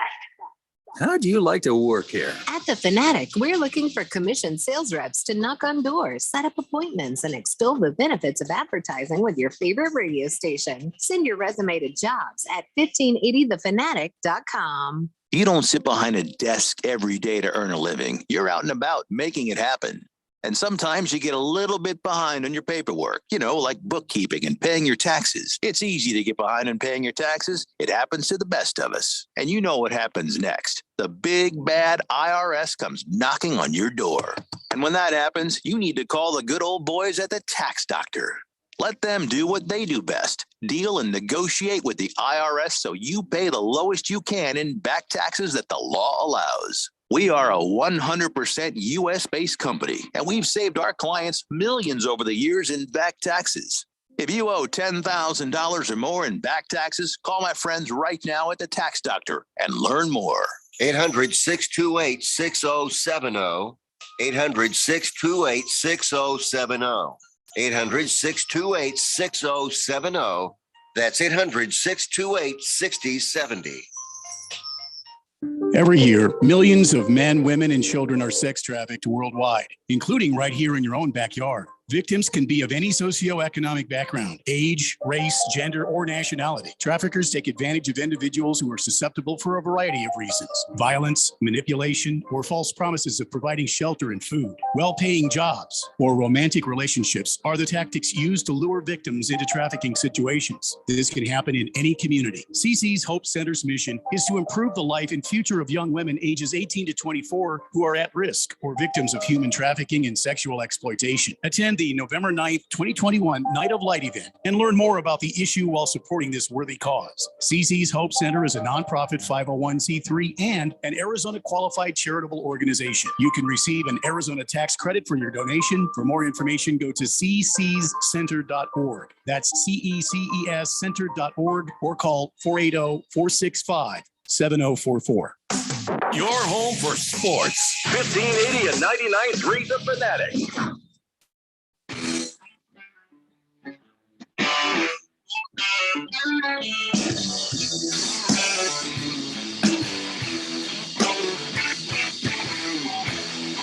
It's Daily Blender here on 1580 The Fanatic, Arizona's sports betting station. And I missed this about 23 minutes ago. Beer Bob texted in and said, "Hey guys, it's my birthday tomorrow.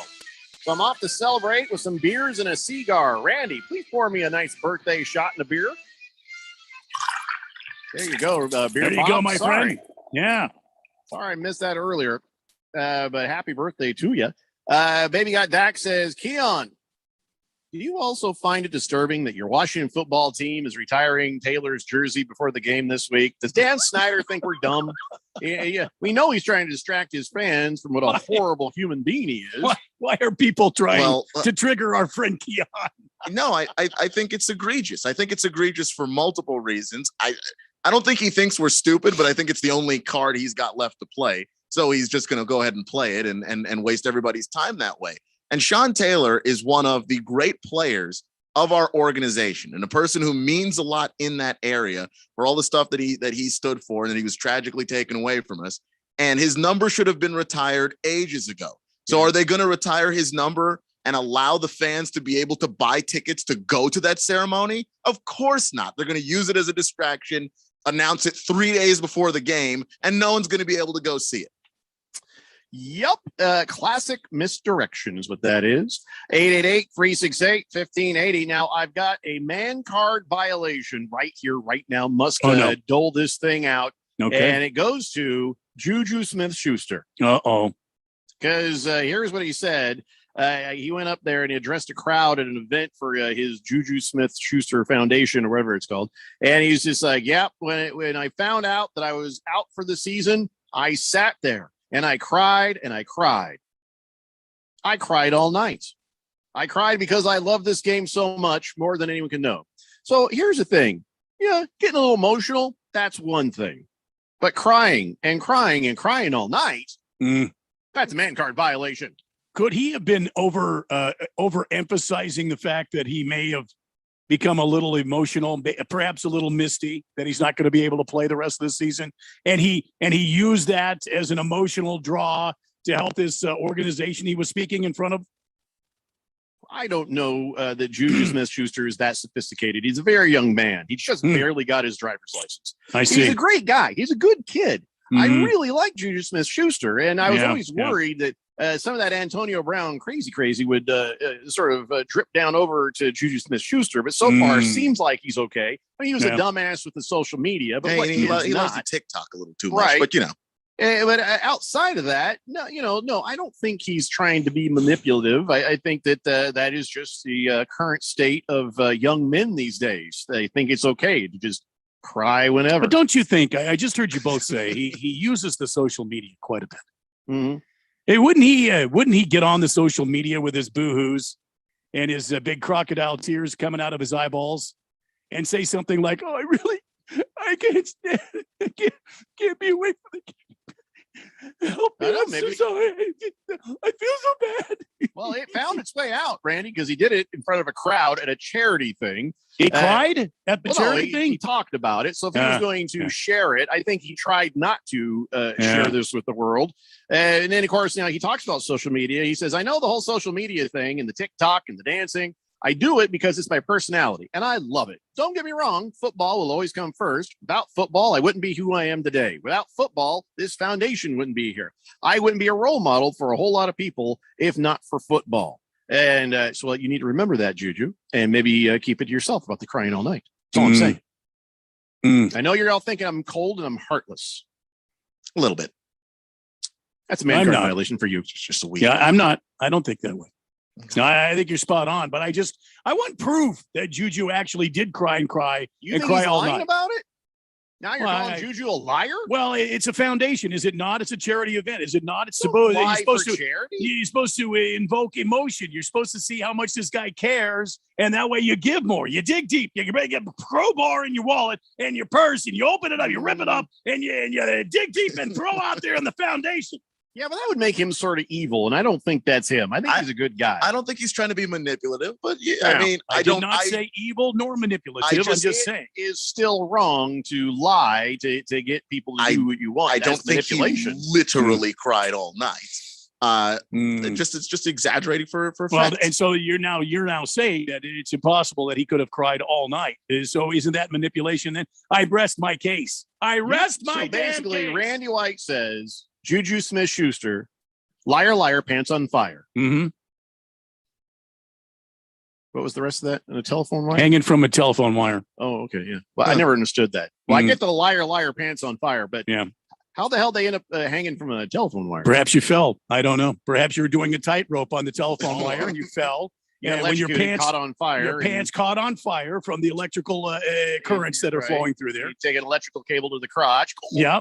Perhaps you stepped on one of those birds that was simply sitting up there minding its own business. You somehow broke the cable open, electrocuted the bird, and it lit your jeans on fire. You had to quickly step out of them and fall off the telephone cable which is low voltage, not high voltage. There's no way your pants could go on fire, and you could fall off the telephone wire, and your pants would remain behind. You see, it would be very easy to work that out.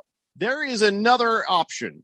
You're lying so much, your pants caught fire, you pull them off quickly, and you throw them away from you, and they accidentally go 50 feet up onto a telephone wire.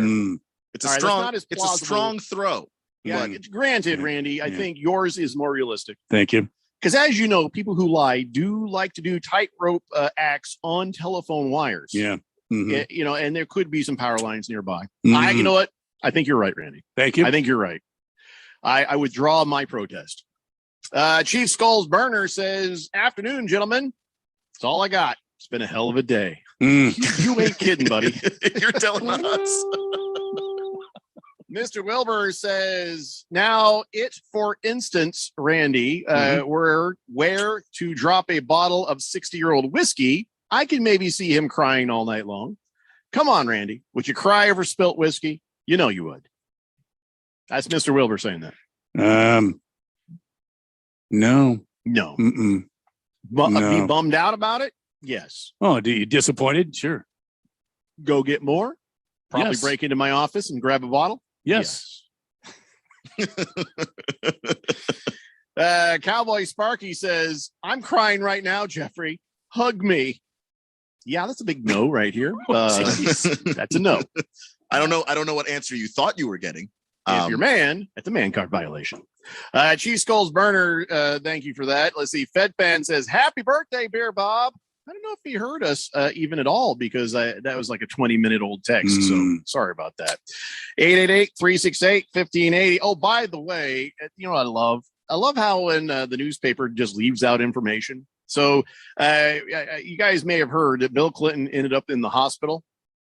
And they're like, oh, what's going on? Well, there's nothing. Right? Well, no, really, what is it? Well, he's a little bit of an infection. Yeah. Oh, what do you mean an infection? Well, he wasn't feeling good, so we took him to the hospital. Yeah, but roll it back. What was this?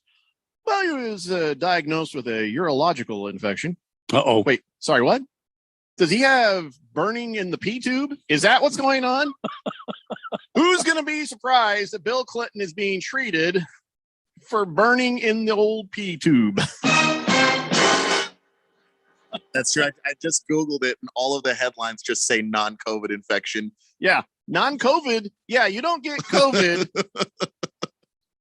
from the clap or from the chlamydia, or I don't know what he is getting treated for, but here's what it is. Probably one of those things where he's just kind of like, I can't, it burns. I know how I got it. I can't tell anybody. Maybe it'll go away on its own. It did not go away on its own. Oh my God, it hurts when I pee.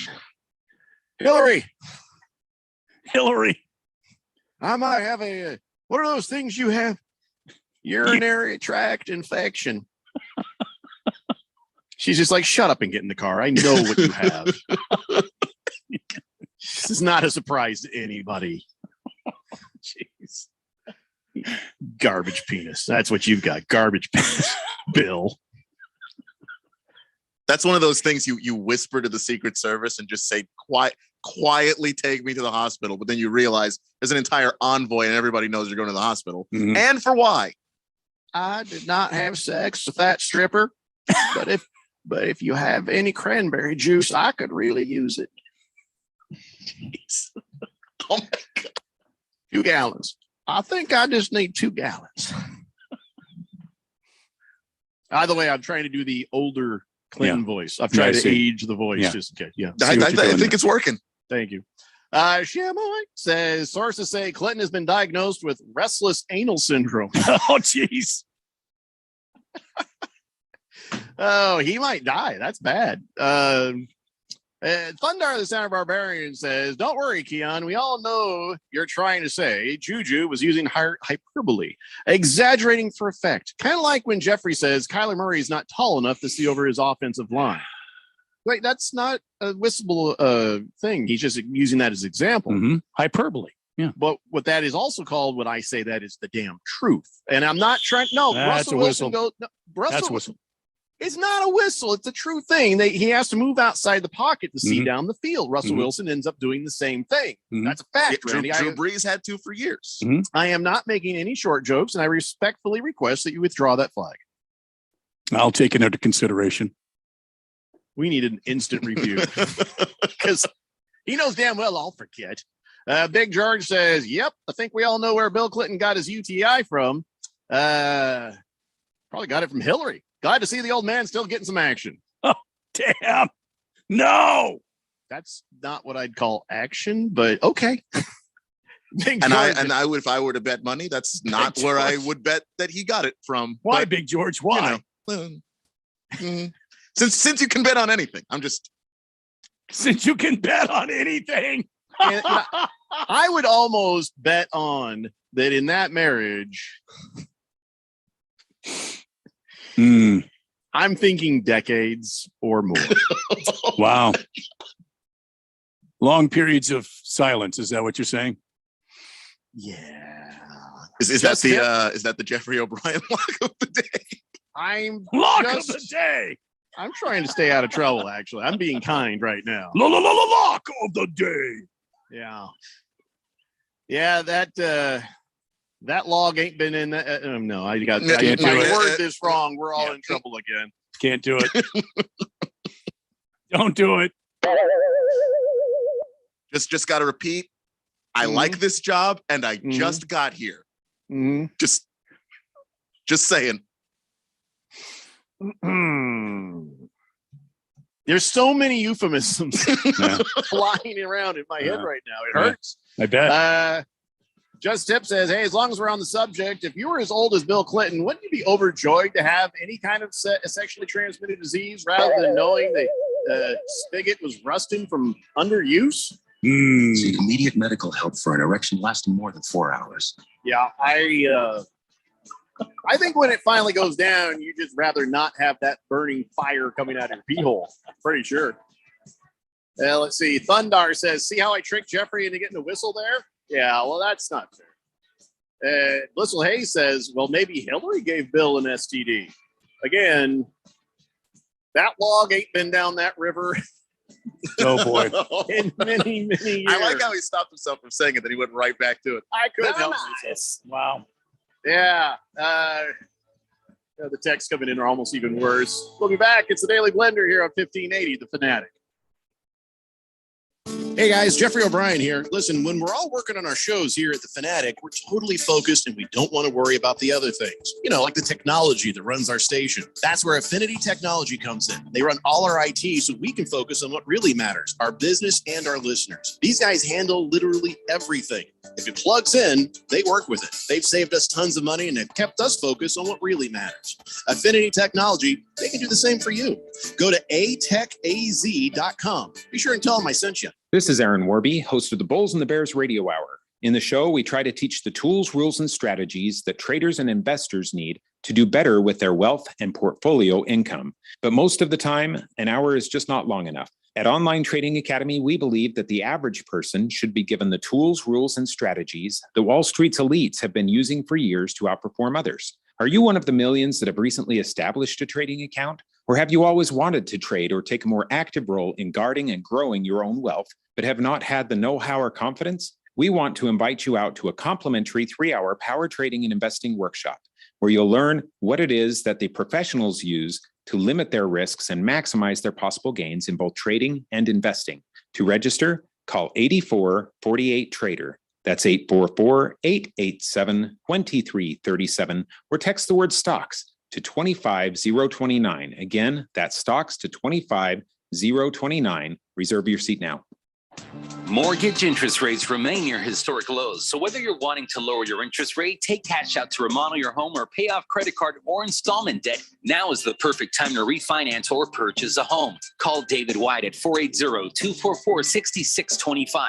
480-244-6625 to review your mortgage options. And to take advantage of David's 32 years of industry experience, incredible customer service, and competitive interest rates. We shop the market for the best interest rates so you don't have to. So call David at 480-244-6625. That's 480-244-6625.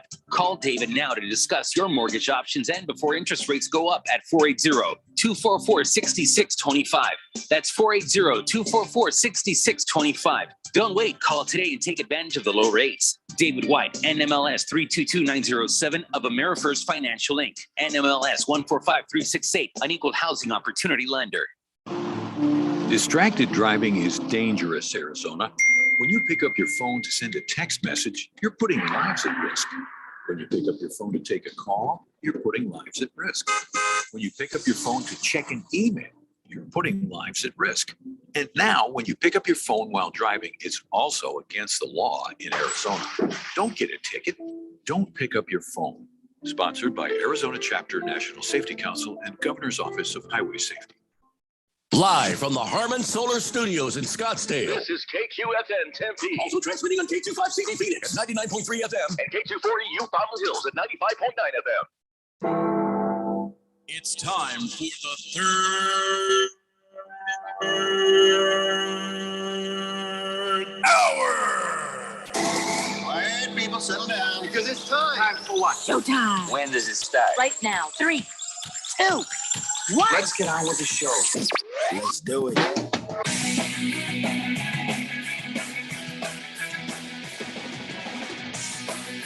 everybody. It's 5 o'clock. You're on the Daily Blender. And you're, oh, my God. We have a mystery.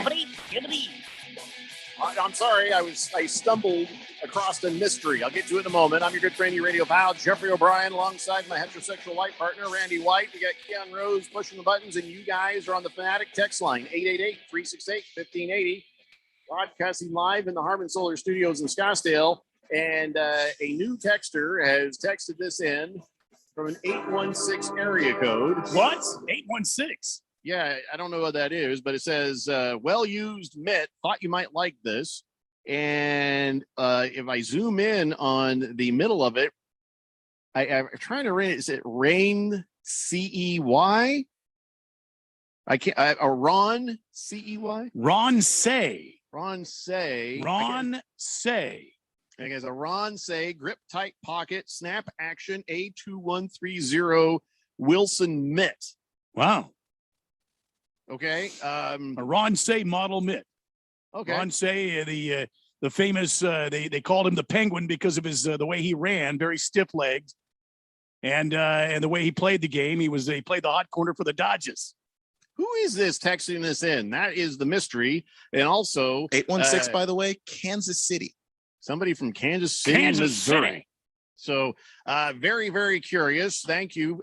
So I might like the picture or I might like the mitt. I'm not sure what's happening there. Thundar the Sound Barbarian says, Jeffrey, you best stop with those euphemisms. You already got a whistle once from Randy. Well, I think he should withdraw that whistle because I feel like I'm innocent. But he says, next Radio Ron's going to pull the plug and we're going to be stuck listening to CBS guys again. Don't make Keon sad that way. Mm-hmm. No, I mean, that's the nice thing about a euphemism. If you're good with it, you don't get in trouble.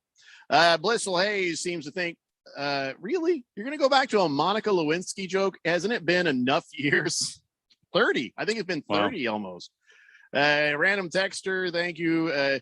Yes, Fed fan. She's like, let it go, Jeffrey. Just let it go. Yeah, I'm moving on from the old Bill Clinton thing. We've got other fish to fry here in about 20 minutes. We've got Keon Rose's college football dance party. That's right. They'll run down this weekend's college football stuff. Of course, you got to start with the ASU when we do it, though. I want to hear all about ASU. So you want to start with ASU?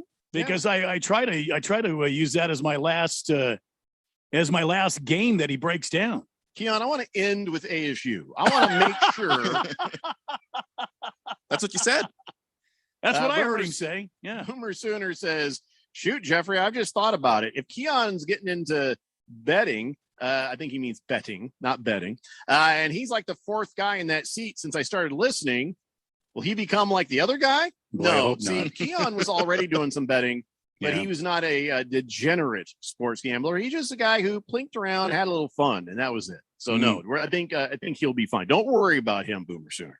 Thundar the Sound Barbarian says, yes, it is Kansas City, according to the internet. Cabana says, hey, Jeffrey, Hooters is changing their uniforms. Oh, no, but they better. They will soon wear smaller shorts. Oh, the humanity. I've never gone to Hooters, and I don't understand a lot of what you just said there. Mm-hmm. So what you're saying is they're wearing different shirts, but shorter shorts. So okay. Everybody tries to say, oh, I love to go there for the wings. Yeah, okay. Just the Tip says, Ron Say, the Penguin. I hate that mother bleeper. Yeah, I've got a signed ball by him. I wonder who that was at 816. I'm very curious. Maybe it was Ron Say. Maybe he now resides in Kansas City, listens to the show secretly over the internets. I can see that. And he likes what we do, and he enjoys a good laugh here and there, and decided to send you a picture of his ball glove. Okay, well, better his ball glove. Listen, we've got to we've got to get moving here because we're going to run out of time, and I feel like we run out of time a lot on this show. So I want to get to the injury report, give everybody the information that they need to check their fantasy football, get all that stuff going. But before we do, I've seen this a lot. Every sports show has this. Everybody's talking about how Myles Garrett, the Browns defensive end there, has decorated his lawn with gravestones of like the quarterbacks that he tries to sack. So you see like different helmets and stuff. Yeah. But right here, you see Kyler Murray's. Uh-huh. You notice anything about that? Gravestone. Well, it says number 1, Kyler Murray. And it's smaller than the. It's very much smaller than the other ones. Well, so I think you need to blow a whistle on Myles Garrett for a short joke. There you go. Myles Garrett, there you go. That's on one his for you. yard. That's one for you, pal. Yeah, I mean, that's pretty clever right there. People, a lot of people expect that Mason Rudolph is buried somewhere in there without could be. Yeah, like the literal guy might be there. Oh yeah, I'm sure he is. But so yeah, everybody's showing that on the TV. This is the kind of thing when you put that up, you put a picture up, and you usually get your ass handed to you. You know what I mean? This sort of bragging usually backfires. So I actually think this plays well in your direction. And maybe that is some bulletin board material right there for, the team. No, I think it should be. I think it should be. Up and be like, you know what? We'll show him. I think we should. Absolutely. 100%. I have no problem with that. I'm just, you know me, I'm not braggadocious. I don't go in. I mean, I have my outrageous rants that I have, and I have my wonderful picks that I do. With all the hopes and dreams of Cardinal fans and myself riding on the shoulders. But listen, I'm not braggadocious. I respect the Browns. I respect the players, and we'll see what happens. Yeah. But afterwards, if you come at me afterwards and we beat your ass, I'm going to have all sorts of stuff for you.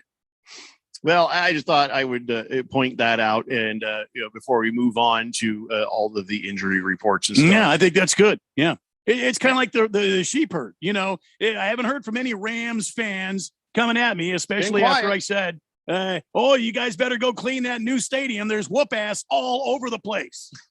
By the way, there is at least one numbskull of a 49ers fan who keeps chirping at you even after they lost. Huh? I don't know if I should salute him or feel sorry for him. Well, I feel sorry for him because clearly he cannot see the scoreboard. Hey, listen, it was a good game. The bottom line is Cardinals won, and now the game is over. We're on to Cleveland. So, I mean, you keep chirping if you want to. I hear you up in that tree chirping at me, 49er fan. I get it. Just go ahead. It doesn't bother me. It's okay. Boogie says Hooters food and wings suck. I mean, who actually goes there? Well, technically, didn't you have to go there to be able to make the determination that the food and wings suck? Good point. Like you, at least once. Just saying. That's a good point, Jeffrey. Might have given a little something away there, Boogie. All right, it's time now for the NFL injury report. And here's the info on who's starting, who's sitting, and what, at least at this moment, is going on. Nothing is official till the little bald guy on Fox tells us on Sunday morning. Jake Glazier. Sure. So I guess Tua Tagovailoa is going to start Sunday. That was unexpected, but they're saying as long as everything went well today, he would start Sunday. So as far as I know, it's okay. Any updates on that, Keon? Could you let us know if there's any update? But I think yes, Fish Tank Tua Tagovailoa is going to start on Sunday. That's what I read earlier too, that he was getting the start. All right, Daniel Jones for the Giants, good to go. Saquon Barkley. No. Kenny Golladay, no. So really, the only thing that you have to look forward to as a Giants fan is that Daniel Jones will be under center when you lose, because most of your team is crippled right now. So how can that be? He was stumbling around like a drunk, drunk sailor, stumbling off the field. How is he not in the? Fine. How is he not in the protocol? I guess he passed. Wow. He got through it. I don't know. We saw the same thing happen with Devontae Adams earlier in the season. Took a shot to the head. Looked like he should have been out. And then he was right back in there again. Wow. So Barkley, Golladay out. Daniel Jones in. Not sure about Kadarius Toney, Darius Slayton, or Ben Bredeson. So that team is, I'd say, hurt worse than the Ravens. Right now, Russell Wilson, I told you this earlier, was actually in practice. I feel like that is a hugely bad idea, but also shows you two things. One, how desperate Russell Wilson is to get back in that game. I respect that. But two, how desperate Pete Carroll is to have him back in that game. I don't respect that. A guy who just had surgery a week ago on his hand should not be elevating his blood pressure and doing, as it says here, calisthenics, and also he was throwing left-handed, just trying to have some fun. I get it. You're a badass, but I would try to protect him from himself right now, because I worry that the blood pressure could go up and do some damage to what was surgically repaired. I at least have made him sit out another week on practice. That's the coach's job. Like you're supposed to look at the player and go, look, I know you want to be out here. You just can't. Yeah. Somebody's got to be the grown-up is what I'm saying. Chris Carson and DK Metcalf were not in practice. Not sure that that's going to make a difference or mean anything, but keep an eye on that. Jarvis Landry designated for return from injured reserve. I don't know that he'll actually play this weekend. I doubt it. One day of practice ain't enough, but that means that he's on the mend and might be back in your fantasy football roster starting next week. And for all of you guys, including myself, who have him on the injured reserve, that is going to be a welcome return when he's actually producing. So any word on Lamar Jackson's illness, Keon? He missed practice. They didn't say why. He's got an illness. He didn't go on the COVID-19 reserve list or anything, but week 3, he also had an illness and still played. I wonder if he's got Crohn's disease, because remember he ran off to the crapper a couple different times? He had to poo-poo dance. Yeah. So something is up with that, but I saw that earlier today he returned to practice. Oh, he did come back. Yeah, he did. He did come back. So he's got the Hershey squirts. Is that what I it think is? That's what it is. Yeah. So you just think he's got the overactive bowel? Yeah, I don't know. I mean, I'm no doctor to say it's actually Crohn's. I just say Crohn's because that's something I heard on a commercial. Yeah, where the guy's like, oh, and going off the bathroom all the time. Might be something, but I'm just saying that's interesting. And but that's good news for the Ravens fans if he came back to practice. Let's see here. They got a lot of injuries on that team. They need him out there. Let's see. Damian Williams. Everybody raced off to get Damian Williams. Everybody's like, oh, I got a waiver request in for Damian Williams because of what happened there into the running back position in Chicago. Yeah. Guess what? He's on the COVID list. Oh, boy. Everybody who used that waiver request to get Damian Williams moving heaven and earth just to get him. Yeah, it's going to be about 10 days if he's unvaccinated. And who knows? So, yeah, at this moment, it would be a miracle if you see him actually play. I would doubt you'll see him out there. So, and I think actually Siege said this the other day. The guy to pick up would be Khalil Herbert. He's the 3rd running back in Chicago. Or hopefully you drafted better than that. Christian McCaffrey. Still not playing. Sorry, guys. Christian McCaffrey is going to miss his 3rd straight game. And my new favorite name of the player, Chuba Hubbard. Chuba Hubbard is going to be in the starting position for the Panthers. And he's done a pretty decent job so far. Hubba Bubba. Let's see. Oh, and by the way, I forgot to mention how bad things are for the Ravens. Sammy Watkins is out. That is official. So, wow. There you go. Any other updates? Anybody have anything? No, I haven't seen anything come across my desk here, Jeffco. Okay. Just wanted to make sure that we were all straight. Now, as I said, until the little bald fella says what's what on Sunday morning on the Fox pregame show, it's not official. 888-368-1580. Blissful Hayes says, so Lamar Jackson's goal this season is make it to the Super Bowl. That's funny. Floppy Bumper says, so Ravens have poo-poo problems. Yes, they do. Mm-hmm. Yes, they do. Mm-hmm. Watermelon says, hope y'all enjoy football this weekend. FD, good luck with our Broncos Raiders bet. Not too much luck because I still want to win. There you go. That's some good gamesmanship right there from Watermelon. Yep.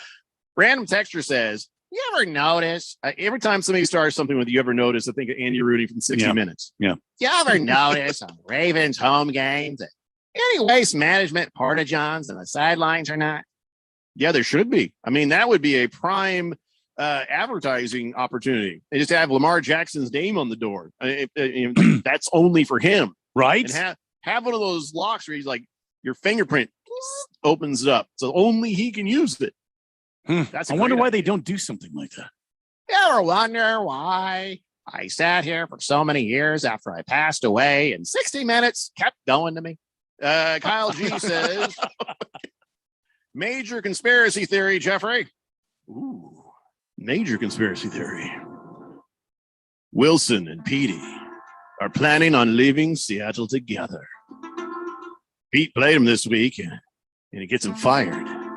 Russell stinks the rest of the season. Now who has a team that's built for a playoff push? Has a young quarterback to trade for Wilson and desperately needs a new coach. What? I'm talking Chicago. Wilson and Carroll to Chicago next year. Really? That is the saddest conspiracy theory I've ever heard come from a Bears fan. Wilson and wow. You want Pete Carroll to come to Chicago? So Pete Carroll and Russell Wilson got together and said, here's what we're going to do. I'm going to make dumb decisions. You're going to be hurt for a while. Wow. We're going to Chicago. And what are the Seahawks? Let me have your hand for a second. And just, Russell, do you want to go to Chicago? Put your hand here. I'm going to close the car door on it. We'll act like this happened in the game. Just look away. Stop crying. Stop crying. I'll give you some gum. Look away. And that's how it all happened. According to Kyle G. Wow, Wild. it's too late on a Friday for me to try to believe something like that. I don't even have the energy. I have no energy to even jump into that. Boomer Sooner says, Jeffrey, it's almost like Chime has started drink of. Okay, I think I've just understood what he's doing here.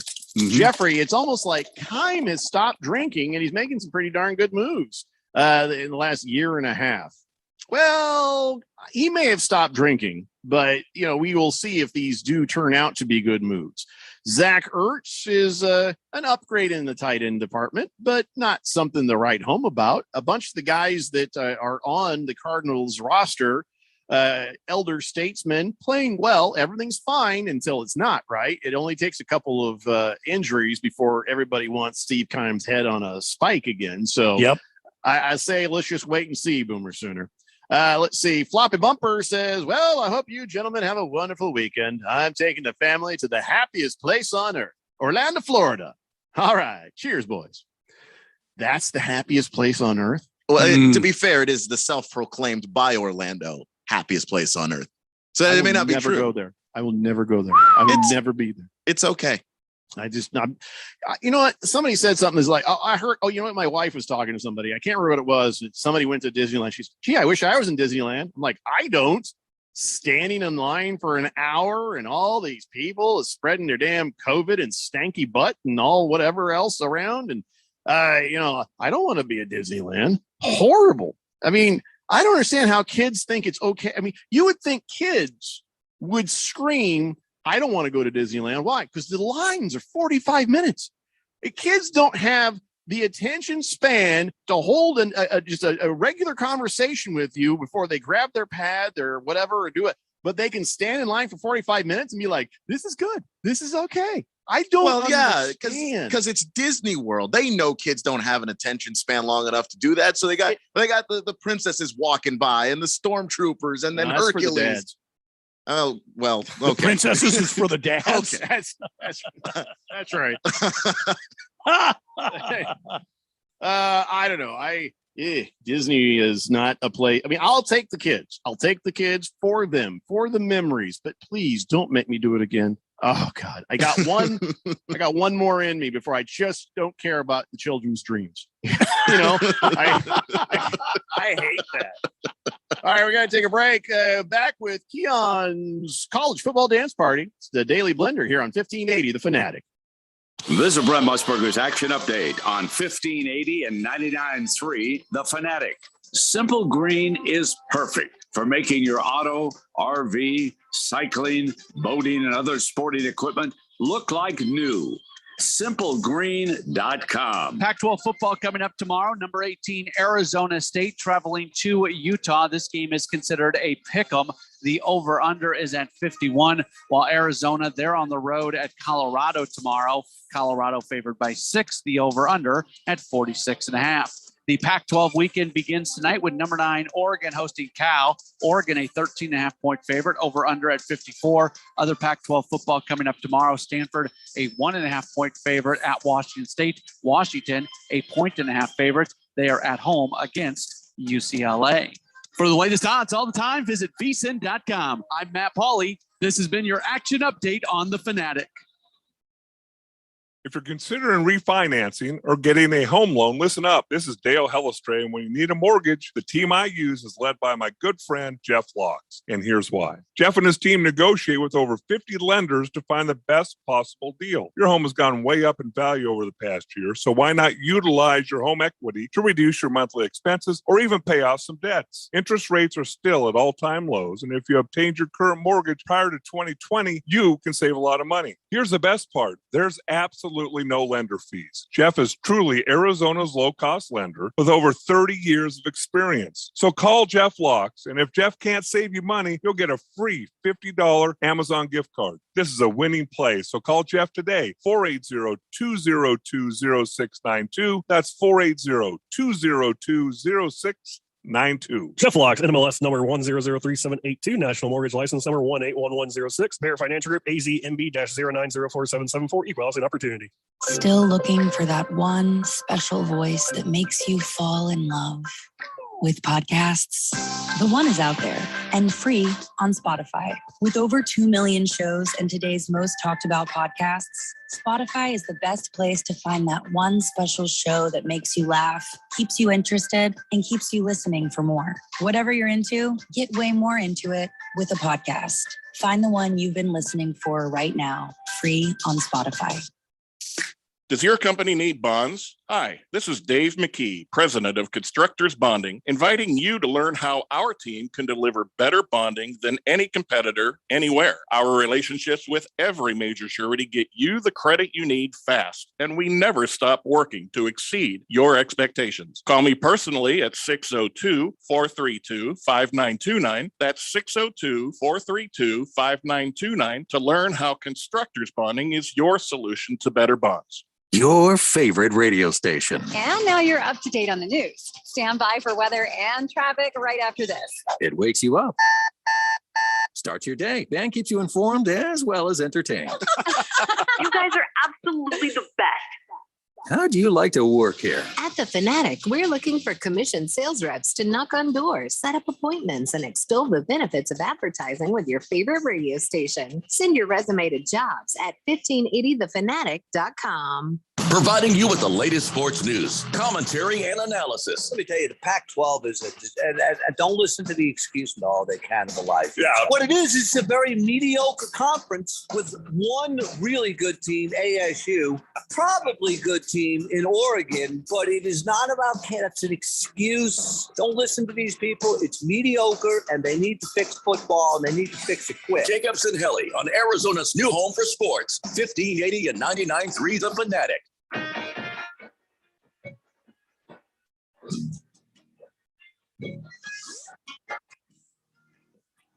David Blender here on 1580 The Fanatic, Arizona sports betting station. Sunday morning football is the Chiefs at the Washington football team. Sorry, Keith. Sunday night football is the Seahawks at the Steelers. Sorry, Ralph. And Monday night football is the Bills at the Titans. All right, I'm not going to apologize for that, but no, I do have to apologize to somebody. Why? What's going on? Randy White, I'm so sorry. It's time What's for happening? some breaking news here on the Daily Blender. Breaking news. This is breaking news. The word just came through, floppy bumper, tipped me off, and then now I've just looked at it, and yes, the Arizona Cardinals will be without their head coach, Cliff Kingsbury, for Sunday's game in Cleveland because he's filthy with the COVID. Oh, boy. That is a true statement by the Arizona Cardinals team themselves. They say that quarterback coach Cam Turner and defensive lineman Zach Allen will also be out. Oh, boy. This Zach Allen hurts. Zach Allen hurts. Yeah. Zach Allen had a couple of big sacks last week against the 49ers. Cliff Kingsbury, I mean, nobody can call the plays like him, but it doesn't mean the team can't perform. But Zach Allen, that's a big hurt. This is where you find out if there really is a shadow offensive coordinator like I think there is. Now, see, this is a conspiracy right here that I could If get the behind. team right wins, if the team wins, yeah, then Cliff Kingsbury is just a guy in skinny jeans holding a clipboard and providing orange slices during practice, things like that. Yeah, go ahead. If they lose, you may also have the conspiracy. Why? That he faked it so he wouldn't be there when they lose a game. So he can say, it's not my fault. Oh, I see. Okay. You can only get COVID so many times, Kingsbury, though. Just saying. Can only happen once, but are we going shadow offensive coordinator versus shadow offensive coordinator? If you remember last year in the playoffs, the Browns, that first game that they played, no Stefanski. No Stefanski, but they still put up big numbers against the Steelers. Won the game. It's the game of the puppet masters. It's all happening behind the big curtain. Starting to wonder if I should change my pick. I'm not trying to be rude, Randy. I'm serious. No, you do your thing. It won't bother me. You do your thing, man. I'm not sure what to make of this, to be honest. I almost feel like I got to go pick the Browns on you this one. Do what you got to do, man. You do you. You do you. I'm not trying to be hurtful. I'm just, No, I get it. I get it. No, it's not hurtful at all. I understand. You got to do you. I mean, you have a reputation to uphold as the lead picker. We all know you're the greatest picker in the damn league. You crow about it all the time. You got to do what you got to do, Jeffrey. I mean, if you got to change your pick from your hometown team, your wife's team, by the way, the team your wife really goes for, if you got to change your pick now because you might lose a pick in the pickup. Oh, scary. You go do you, Jeff, go. I feel like you might be a little bit bitter. No, I'm not bitter at all. Go ahead. Change your damn pick. It's funny is, do you know why I've crowed so much about having the top score in the pick'em? Oh, do tell. Because I never expect it's going to last. And I figured this is the only chance I get to brag about this. I am so certain that the next week it's all going to fall apart. And there's nobody more surprised than me that last year I won the damn thing, and this year I'm back in the lead again. I'm serious. When that first week, I thought, okay, I get 8 or 9 right. I'm like, well, back to normal. Okay, that's the end of it. I can't brag about being the best picker anymore. And here it is again. So you're damn right I'm going to brag about it, and because it's not going to last forever. I've seen the list of people who are chopping at my heels right there. This ain't going to last. So, but back to the Cardinals and the Browns, I don't know, but Cards Chappie just texted me with holy bleep. That's all he put in his text. But I feel like you could still pick the Cardinals to win this, though, too. Because all the talent's still out there. They all know what they're supposed to be doing. I mean, you listen. Kingsbury being out is big. But I think, because the team works together, you've got a team of coaches, you've got an offensive coordinator, quarterbacks coach, all this other business going on. It's not going to be as bad if Kingsbury's out. But Zach Allen, he had 2 sacks last week. Yeah, he's starting to come into his own. And to lose him in a pivotal game like this against a running team, to me, that's going to hurt. I do have a question. I just briefly glanced. Is Zach Allen out with injury, or is he out with being filthy on the COVID too? That is the question here. So you could get Zach Allen back for the next week if it ain't an injury. So at least you have that to look forward to. And pardon Cecil, the wonder dog in the background. The front door is open. Yeah. Well, I thought he was just upset about this. Well, he is upset. Zach Allen is one of his favorite players, and he's voicing his opinions to the entire neighborhood. Swave Dave says, could they still be in if they test negative tomorrow? It's a 48-hour period where you have to have a negative test, and you have two. You gotta have 2. Right, 2 negative tests, and you have to be asymptomatic. So possible? I don't think so, because depending on when that timing of the that it's very unlikely, guys. Let's just be honest. It's very unlikely. Lacrosse guy says, wait, what? Dingleberry's out? Instant upgrade at head coach. Wow. We're going to find out. Boomer Sooner says, so when will everybody just jump on board with the Cardinals and stop questioning it? Oh, well, nobody should bandwagon. Nobody should bandwagon. You should definitely not jump on anything without questioning it. You just heard what I said. This team has so much talent on it. They very well could still win this game as long as somebody who knows something about football is calling some plays. Doesn't have to be Kingsbury. So let's see. Blissful Hayes says there's very little chance Kyler Murray and the short-staffed Cardinals will beat those Browns. Hefty Lefty says at least they'll have all their timeouts to work with for once. Oh, boy. Wow. That is a true statement. He was actually good about that last week, though. Justin Tip says today is the birthday of Jim Palmer, by the way, the great Orioles pitcher. Oh, yeah. The great Jim Palmer.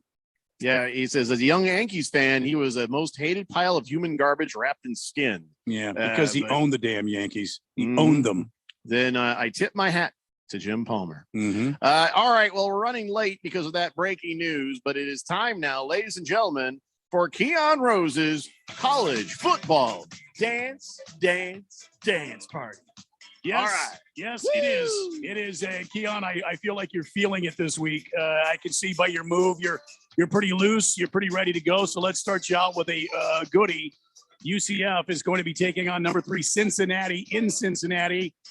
What's your take on this on Saturday's opening round here? Well, we're not seeing the UCF that we're accustomed to, the University of Central Florida that's been on a roll over the last several years. Gus Malzahn's come in. He's implemented his new offense. They run the football a whole lot more. They're going to try their best to trip up Cincinnati. Desmond Ridder looks like the best quarterback in college football right now, and they are number 3 in the nation, trying to get that college football spot, which they can earn it. They've got the 2-year buildup that a lot of these FCS schools need to be able to be considered relevant enough to get that shot. So I'm going to go Cincinnati here. I mean, the rest of their schedule is very soft, but they're dialed in. They know that if they win out, they have a very strong case to make. All right, Big Ten action. The next game up, number 10 Michigan State traveling to IU. Can Indiana upset the Spartans, or is Michigan State going to roll? No, Michigan State's going to roll. They're ranked 10th in the nation for a reason.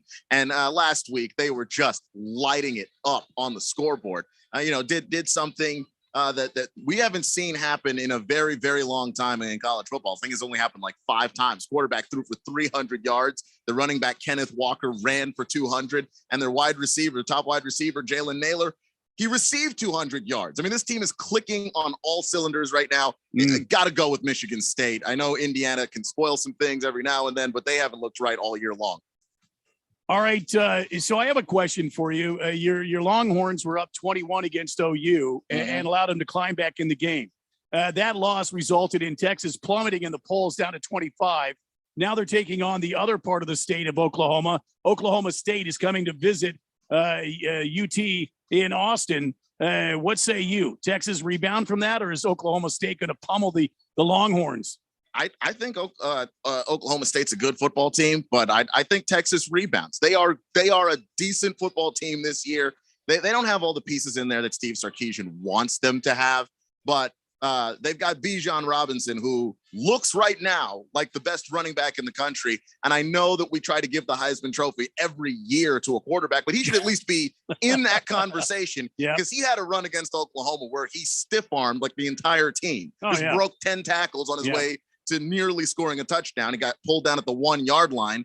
And they gave up the game to Oklahoma. Caleb Williams comes in and adds another dimension that I don't think that they were prepared to defend. I don't see that happening against Oklahoma State. I'm going to go Texas. All right. You got Texas for the win. The next one, Auburn is paying a visit to number 17, Arkansas.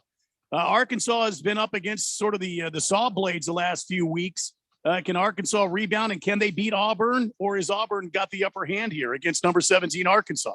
Well, Arkansas last week, if you recall, they were going back and forth with Ole Miss in that shootout, and they've been able to win football games in a variety of different ways all season long. And I didn't know that they had offense like that. I didn't know that they had that kind of firepower. And so for that reason, I think I have to go with Arkansas. KJ Jefferson, their quarterback, every single week, the guy amazes me. He's starting to climb up a lot of those draft boards and that conversation of, well, who's going to be one of those upper echelon quarterbacks to go in the NFL draft? KJ Jefferson's a guy to keep an eye out for. I'm going to go Arkansas. All right, a big game here that I'm looking forward to seeing because I think Coach Ogeron might be on the hot seat. And Coach Ogeron on the hot seat. Hey, you better go Tigers. Go Tigers. You get a hot seat? Hey, go Tigers. I'll show you at the hot seat. So number 20, Florida, taking on LSU at Tiger Stadium in Baton Rouge. Does LSU have a chance in this game or Coach Robertson is going to be on fire? I look, LSU should always have a chance. They're one of the most talented teams in the nation every year. There's just the talent that they have in Louisiana. But I've actually heard several things this week that Ed Orgeron is done. Like just there may not be anything he can do to save his job, and they're just going to ride this thing out because of how disappointing he's been ever since he won that national championship. And if the players know this, I mean, that's going to throw a lot of things off. Meanwhile, Dan Mullen and the Florida Gators, they just keep rolling. I'm going to go with Florida. And by the way, I once interviewed Ed Orgeron, and it was just basically me asking him questions and him grumbling stuff. And I just nodded and said, yeah, sure. Yeah. I didn't get anything he was saying either. All right. Nobody knows. A game that I really have my eyeball on because I think this could end up being a good game. I'm surprised by Kentucky, number 11 ranked in the country right now. They're traveling to Sanford Stadium in Athens, Georgia to take on the number 1 Bulldogs. But Kentucky has surprised me. Is there a chance that this could be an upset? Kentucky taking on Georgia? They've surprised everybody. I don't know if anybody had this game actually mattering at the beginning of the year when we were all checking off, well, what are the big matchups that are going to be coming down the pike? 6-0, Kentucky. Who knew? They're getting it done every week, and they're doing it defensively. They're doing it offensively. I do think that they can pose a challenge for Georgia. They've got to score early, though, because this defense suffocates people. And if Georgia scores first, the game is over. And it doesn't actually matter who they play. They make good teams look really, really bad all the time. And it's going to be hard for me to pick against that Georgia Bulldog defense. Oh, no. What? Sorry. Was that out loud? Yeah. I just read something that says, I'm sorry to take you away from college football, but defensive coordinator Vance Joseph and assistant head coach, special teams coordinator Jeff Rogers will split head coaching duties. Oh, dear God. Vance Joseph will be basically have mercy. I don't know what to tell you. Back to college football while I go change my pick. All right. So let's talk about this big game between Arizona and Colorado. Never mind. No. Colorado wins. Colorado's been bad, but they haven't debased themselves the way that the Wildcats have this season. You guys realize we're going to have to, let's do this next week. Seriously, and I hate to, but seriously, go down the schedule and try to find a game that the poor Chalupa Wildcats can actually win. Okay. All right. Is there one? All right. One last question. Big game of the week for us here in Arizona. Number 18, Arizona State taking on the Utah Utes at Rice-Eccles Stadium in Salt Lake City. You make the call, Keon. Who you got? Number 18, Arizona State University. Great. Perfect. I mean, we had Josh Applebaum on earlier, teaching us about gambling and that's about gambling, Keon. This is about yay or nay, win or lose. I understand that, but the game is a straight pick 'em. Yeah, and it is possibly a close game. But Arizona State, over the course of the season, I have been impressed by the way that they had mistakes and hiccups, and they've corrected it every week. I have not seen them make from week to week the same mistakes. And they played some of their best football a week ago. I see that they should continue that. I think that against Utah, they are the better football team. I know that they are on the road, but when you're the better football team and you're executing correctly, which they are, and Jaden Daniels finally has his wake-up call moment where he's now putting the ball in the air and he feels comfortable doing that. It'd be tough to pick against ASU going into Utah. This Cameron Rising kid does give me a little concern. No, he's good. But he's damn good. So here's what I'm going to tell the ASU defense. You lay the lumber on them a couple times, even if that means taking a targeting or a penalty. Just you got to hit them hard, shake them up, and you'll be fine. And he's a young quarterback, so that he can be tricked a little bit. He can be deceived. And also you have to take into account that some of the best corners in college football play at Arizona State. They're not big. They're smaller guys generally, but they stick to receivers like very few corners in college football actually can. All right. Well, that game is on Saturday night at 4? No, it's East. So that's 4 p.m., right? 4 p.m. our time on the ESPN. Yeah, I believe good. so. Yeah. Finally, an earlier game. Usually it's like dark outside when they're playing. So yes, so at 4 p.m. I think on the ESPN, or is it, can you check? No, that that's time? 7 p.m. Mountain. It's 7 p.m. Mountain time. Yeah. See, that's what I can't ever trust the ESPN, because it says 7 p.m. EDT, which means somebody screwed up over there. So all right. So that's not new. 7 p.m. on the ESPN. Yeah, we 7 get to o'clock. watch ranked 18 Arizona State University, hopefully, presumably beating yet another opponent in Utah. All right. Yes. We must take a break, and when we come back, we've got On This Date in Big Georgia sports history, and we'll wrap up this week of the Daily Blender here on 1580 The Fanatic. Susan, it's so great to finally be able to get together again. Oh, it sure is. And I really appreciate you picking up the bill. I'm happy to. I've got the extra cash. Since we've all been driving so much more again, I've been using Get Upside, the free gas app that pays you cash back for every gallon of gas you buy. Wait a minute. Are you saying you actually get paid cash when you buy gas with the Get Upside app? Yes, up to 25 cents a gallon. Cash back every time I buy gas. Does that actually add up to anything? Some months I make $200 to $300. Wow, that's serious extra cash. I'm downloading the free Get Upside app now. Download the free Get Upside app now in the App Store or Google Play to save up to 25 cents a gallon when you buy gas. Use promo code QUICK for a 25 cents a gallon bonus on your first tank. That's up to 50 cents a gallon on your next fill up. You can cash out anytime to PayPal or an e-gift card for Amazon and other brands. Just download the free Get Upside app and use promo code QUICK for a 25 cents a gallon bonus on your first tank. That's code QUICK. I'm Cisco Miranda, owner of Miranda Delivery Service.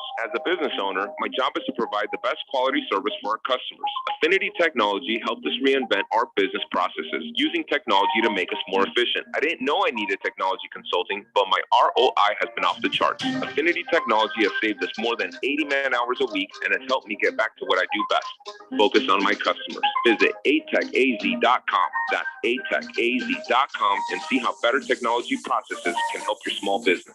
Last summer, Arizona experienced record heat. Hottest summer in Arizona history. 145 days of 100+ degrees, 53 days of over 110. Summer heat is starting sooner and it's lasting longer, and your power bills are more expensive every year. Take control of your power bills. Call Harmon Solar today. Harmon Solar is locally owned and operated. They use top-of-the-line equipment, and they're A+ rated with the Better Business Bureau. Call Harmon Solar, 800-281-3189, or go to harmonsolar.com. We're on a mission to connect every Arizona service member, veteran, and their families to the support and resources they deserve, to make sure that there are no barriers to the benefits and services earned through service to our country. Find out how we can assist you in Arizona. Visit connectveterans.org or call 866-4AZ-VETS right now to learn more. This message is brought to you by the Arizona Coalition for Military Families, the Arizona Department of Veteran Services, and Arizona's Be Connected partners. Your home has gone way up in value, but have you taken advantage of it? This is Rob Canyer with a phenomenal opportunity to tap into some of your home equity, earning tax-free income and eliminating your mortgage payment while staying in your home as long as you want. With home prices leveling off, don't wait to learn more about the new reverse mortgage. This is a safe and proven money-saving and tax-free income opportunity for homeowners age 62 and older. Call me, Reverse Rob, and learn more today at 602-REVERSE. That's 602-738-3773, or download my app by searching Retire Right with Reverse Rob.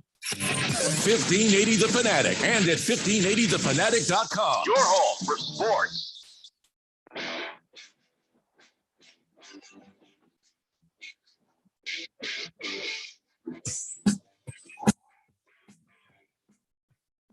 Yes, it's an ASU baseball hat that I'm wearing, but it still counts. Go ASU. All right, everybody. This is the Daily Blender. I'm your good friend, your radio pal, Jeffrey O'Brien. That's Randy White. That's Keon Rose. And by God, we only have about 16 minutes left. Yes, we do on a Friday. Well, we only have 12 minutes left. No, about 11 minutes left. Actually, Why? 11 minutes left. Well, because 11? there's the break at the end of the show. Oh, and yeah. Yeah, that's right. 11 minutes. Yep. We got to give some time and get everything ready for the race setup with Randy White. Yeah, I got to clear all the stuff out. We got fuel cells to bring in here, some tires, a couple of chassis. We got to get the studio all set up for the race setup. Ooh, you know what we need to do next week for Sports Betting 101? What? We got to find out from Josh Applebaum, how do you bet the NASCAR races? That's allowed, right? They do. Oh, yeah, they have the betting on the NASCAR. Right? Oh, yeah, yeah. Wow, we need to do that next week, okay? Don't let me forget, because this is Arizona's sports betting station, and by God, we're also your home for the MRN for racing. Oh, yeah.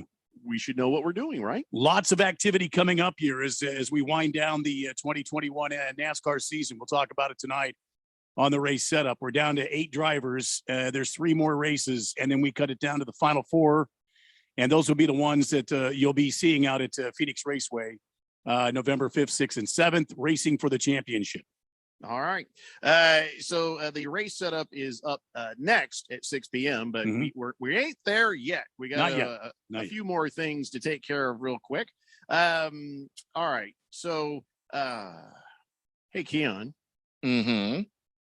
Are you sensitive about issues of weight? Because I'm a fat guy, and and Randy, both Randy and I have struggled with our weight, and I haven't struggled. I'm fat. I'm portly, and I like it that way. Yeah, I'm not. Keon is probably in better shape than both of us, but we're going to talk about something, and if you're sensitive about it, knowing you're a millennial, I just want to make sure that I don't trigger you or something. No, I'm fine. I'll be okay. So, it's weird that you are now asking this question after many of the things that have been said on this very fine radio program. Well, nobody's ever called you fat. And I don't think you're a fat guy.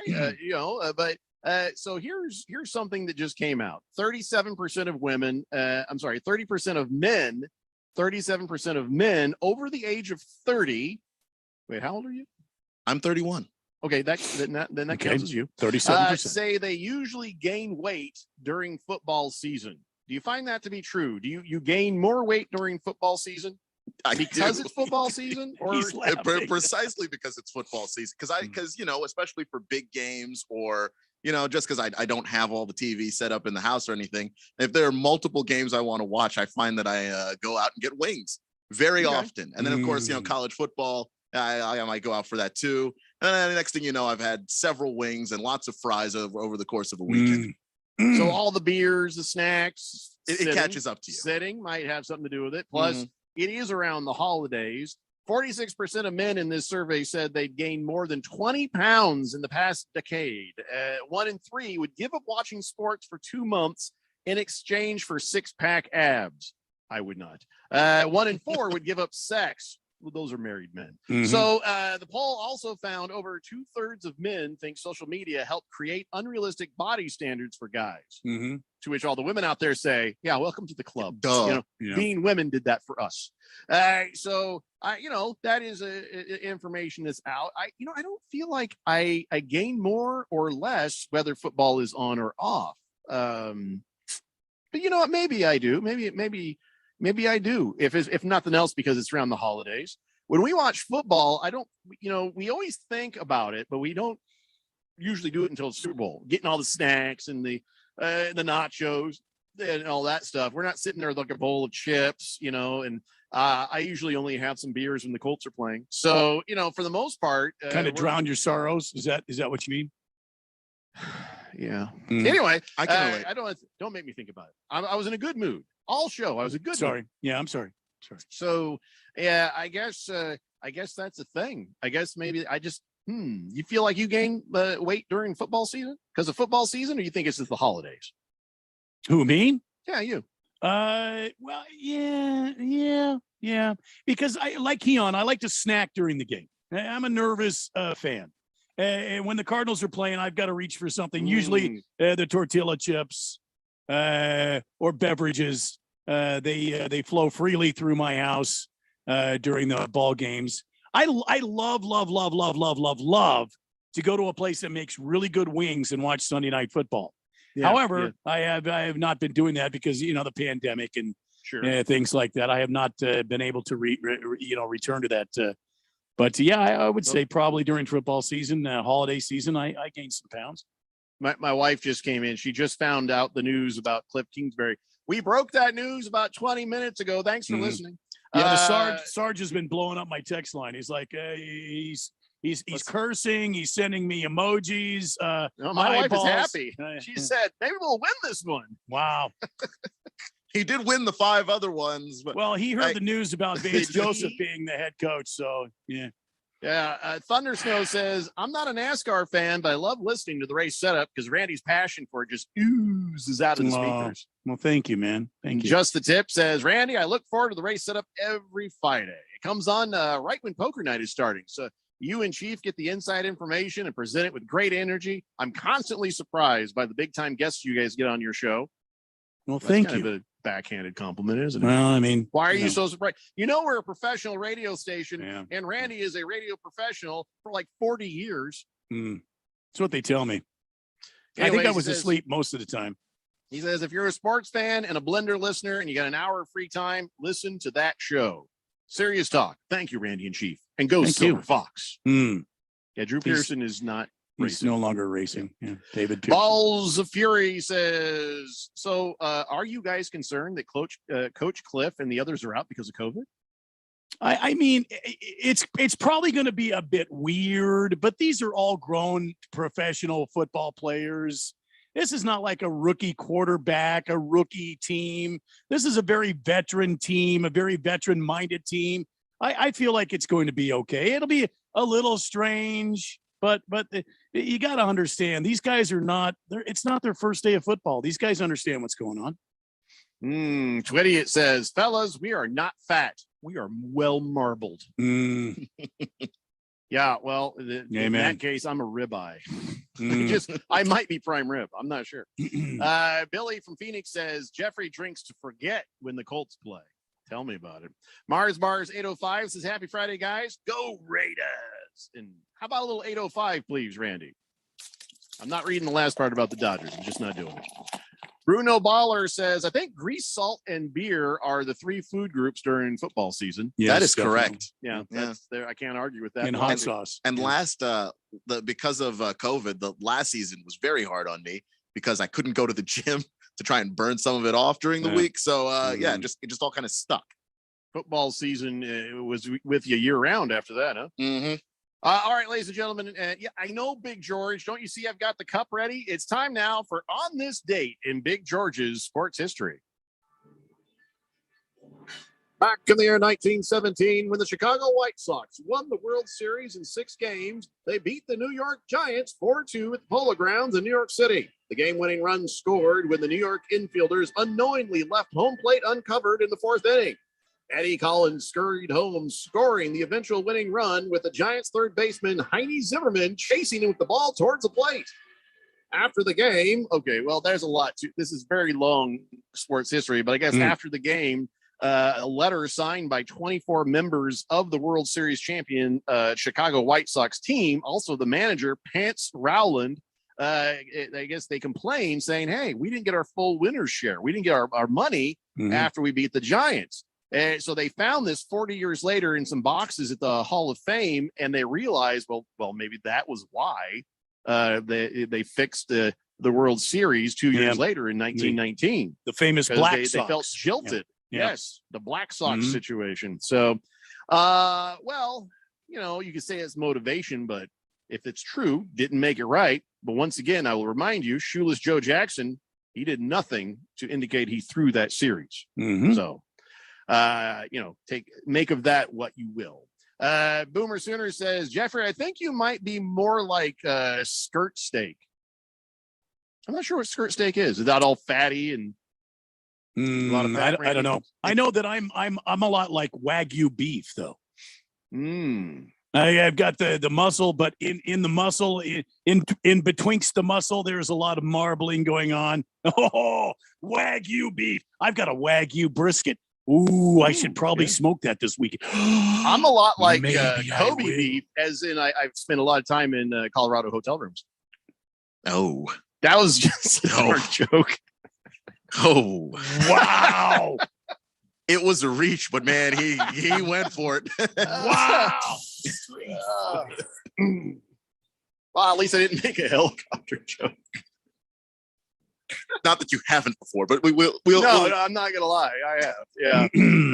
Just a tip says, anybody notice that scurry was used rather than scamper? Yeah, he must have been taller than 5'1" then. Yeah. I saw Big George slip that in. Yes, sir, I did. Mm-hmm. Let's see. Bruno Stewart says, Jeffrey, he's dead. That is brutally bad. Is it though? Yeah, it was funny as hell, and you know it. Yeah. Thundar the San Barbarian says, keep reading, Jeffrey. I love hearing about how the Giants lost. Let's see. Fed Fan says, have a great weekend, everybody.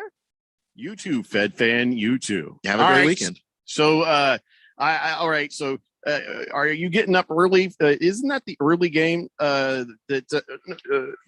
That's Jacksonville, Miami. Nobody's getting up early for that. No. Yet. All right. Well, so everybody's got their weekend set in front of them. Randy's got some Wagyu beef on the grill this weekend. Maybe we'll have to see. And I imagine you're going to find some place with some suds and wings to belly up to as you watch the Washington football team.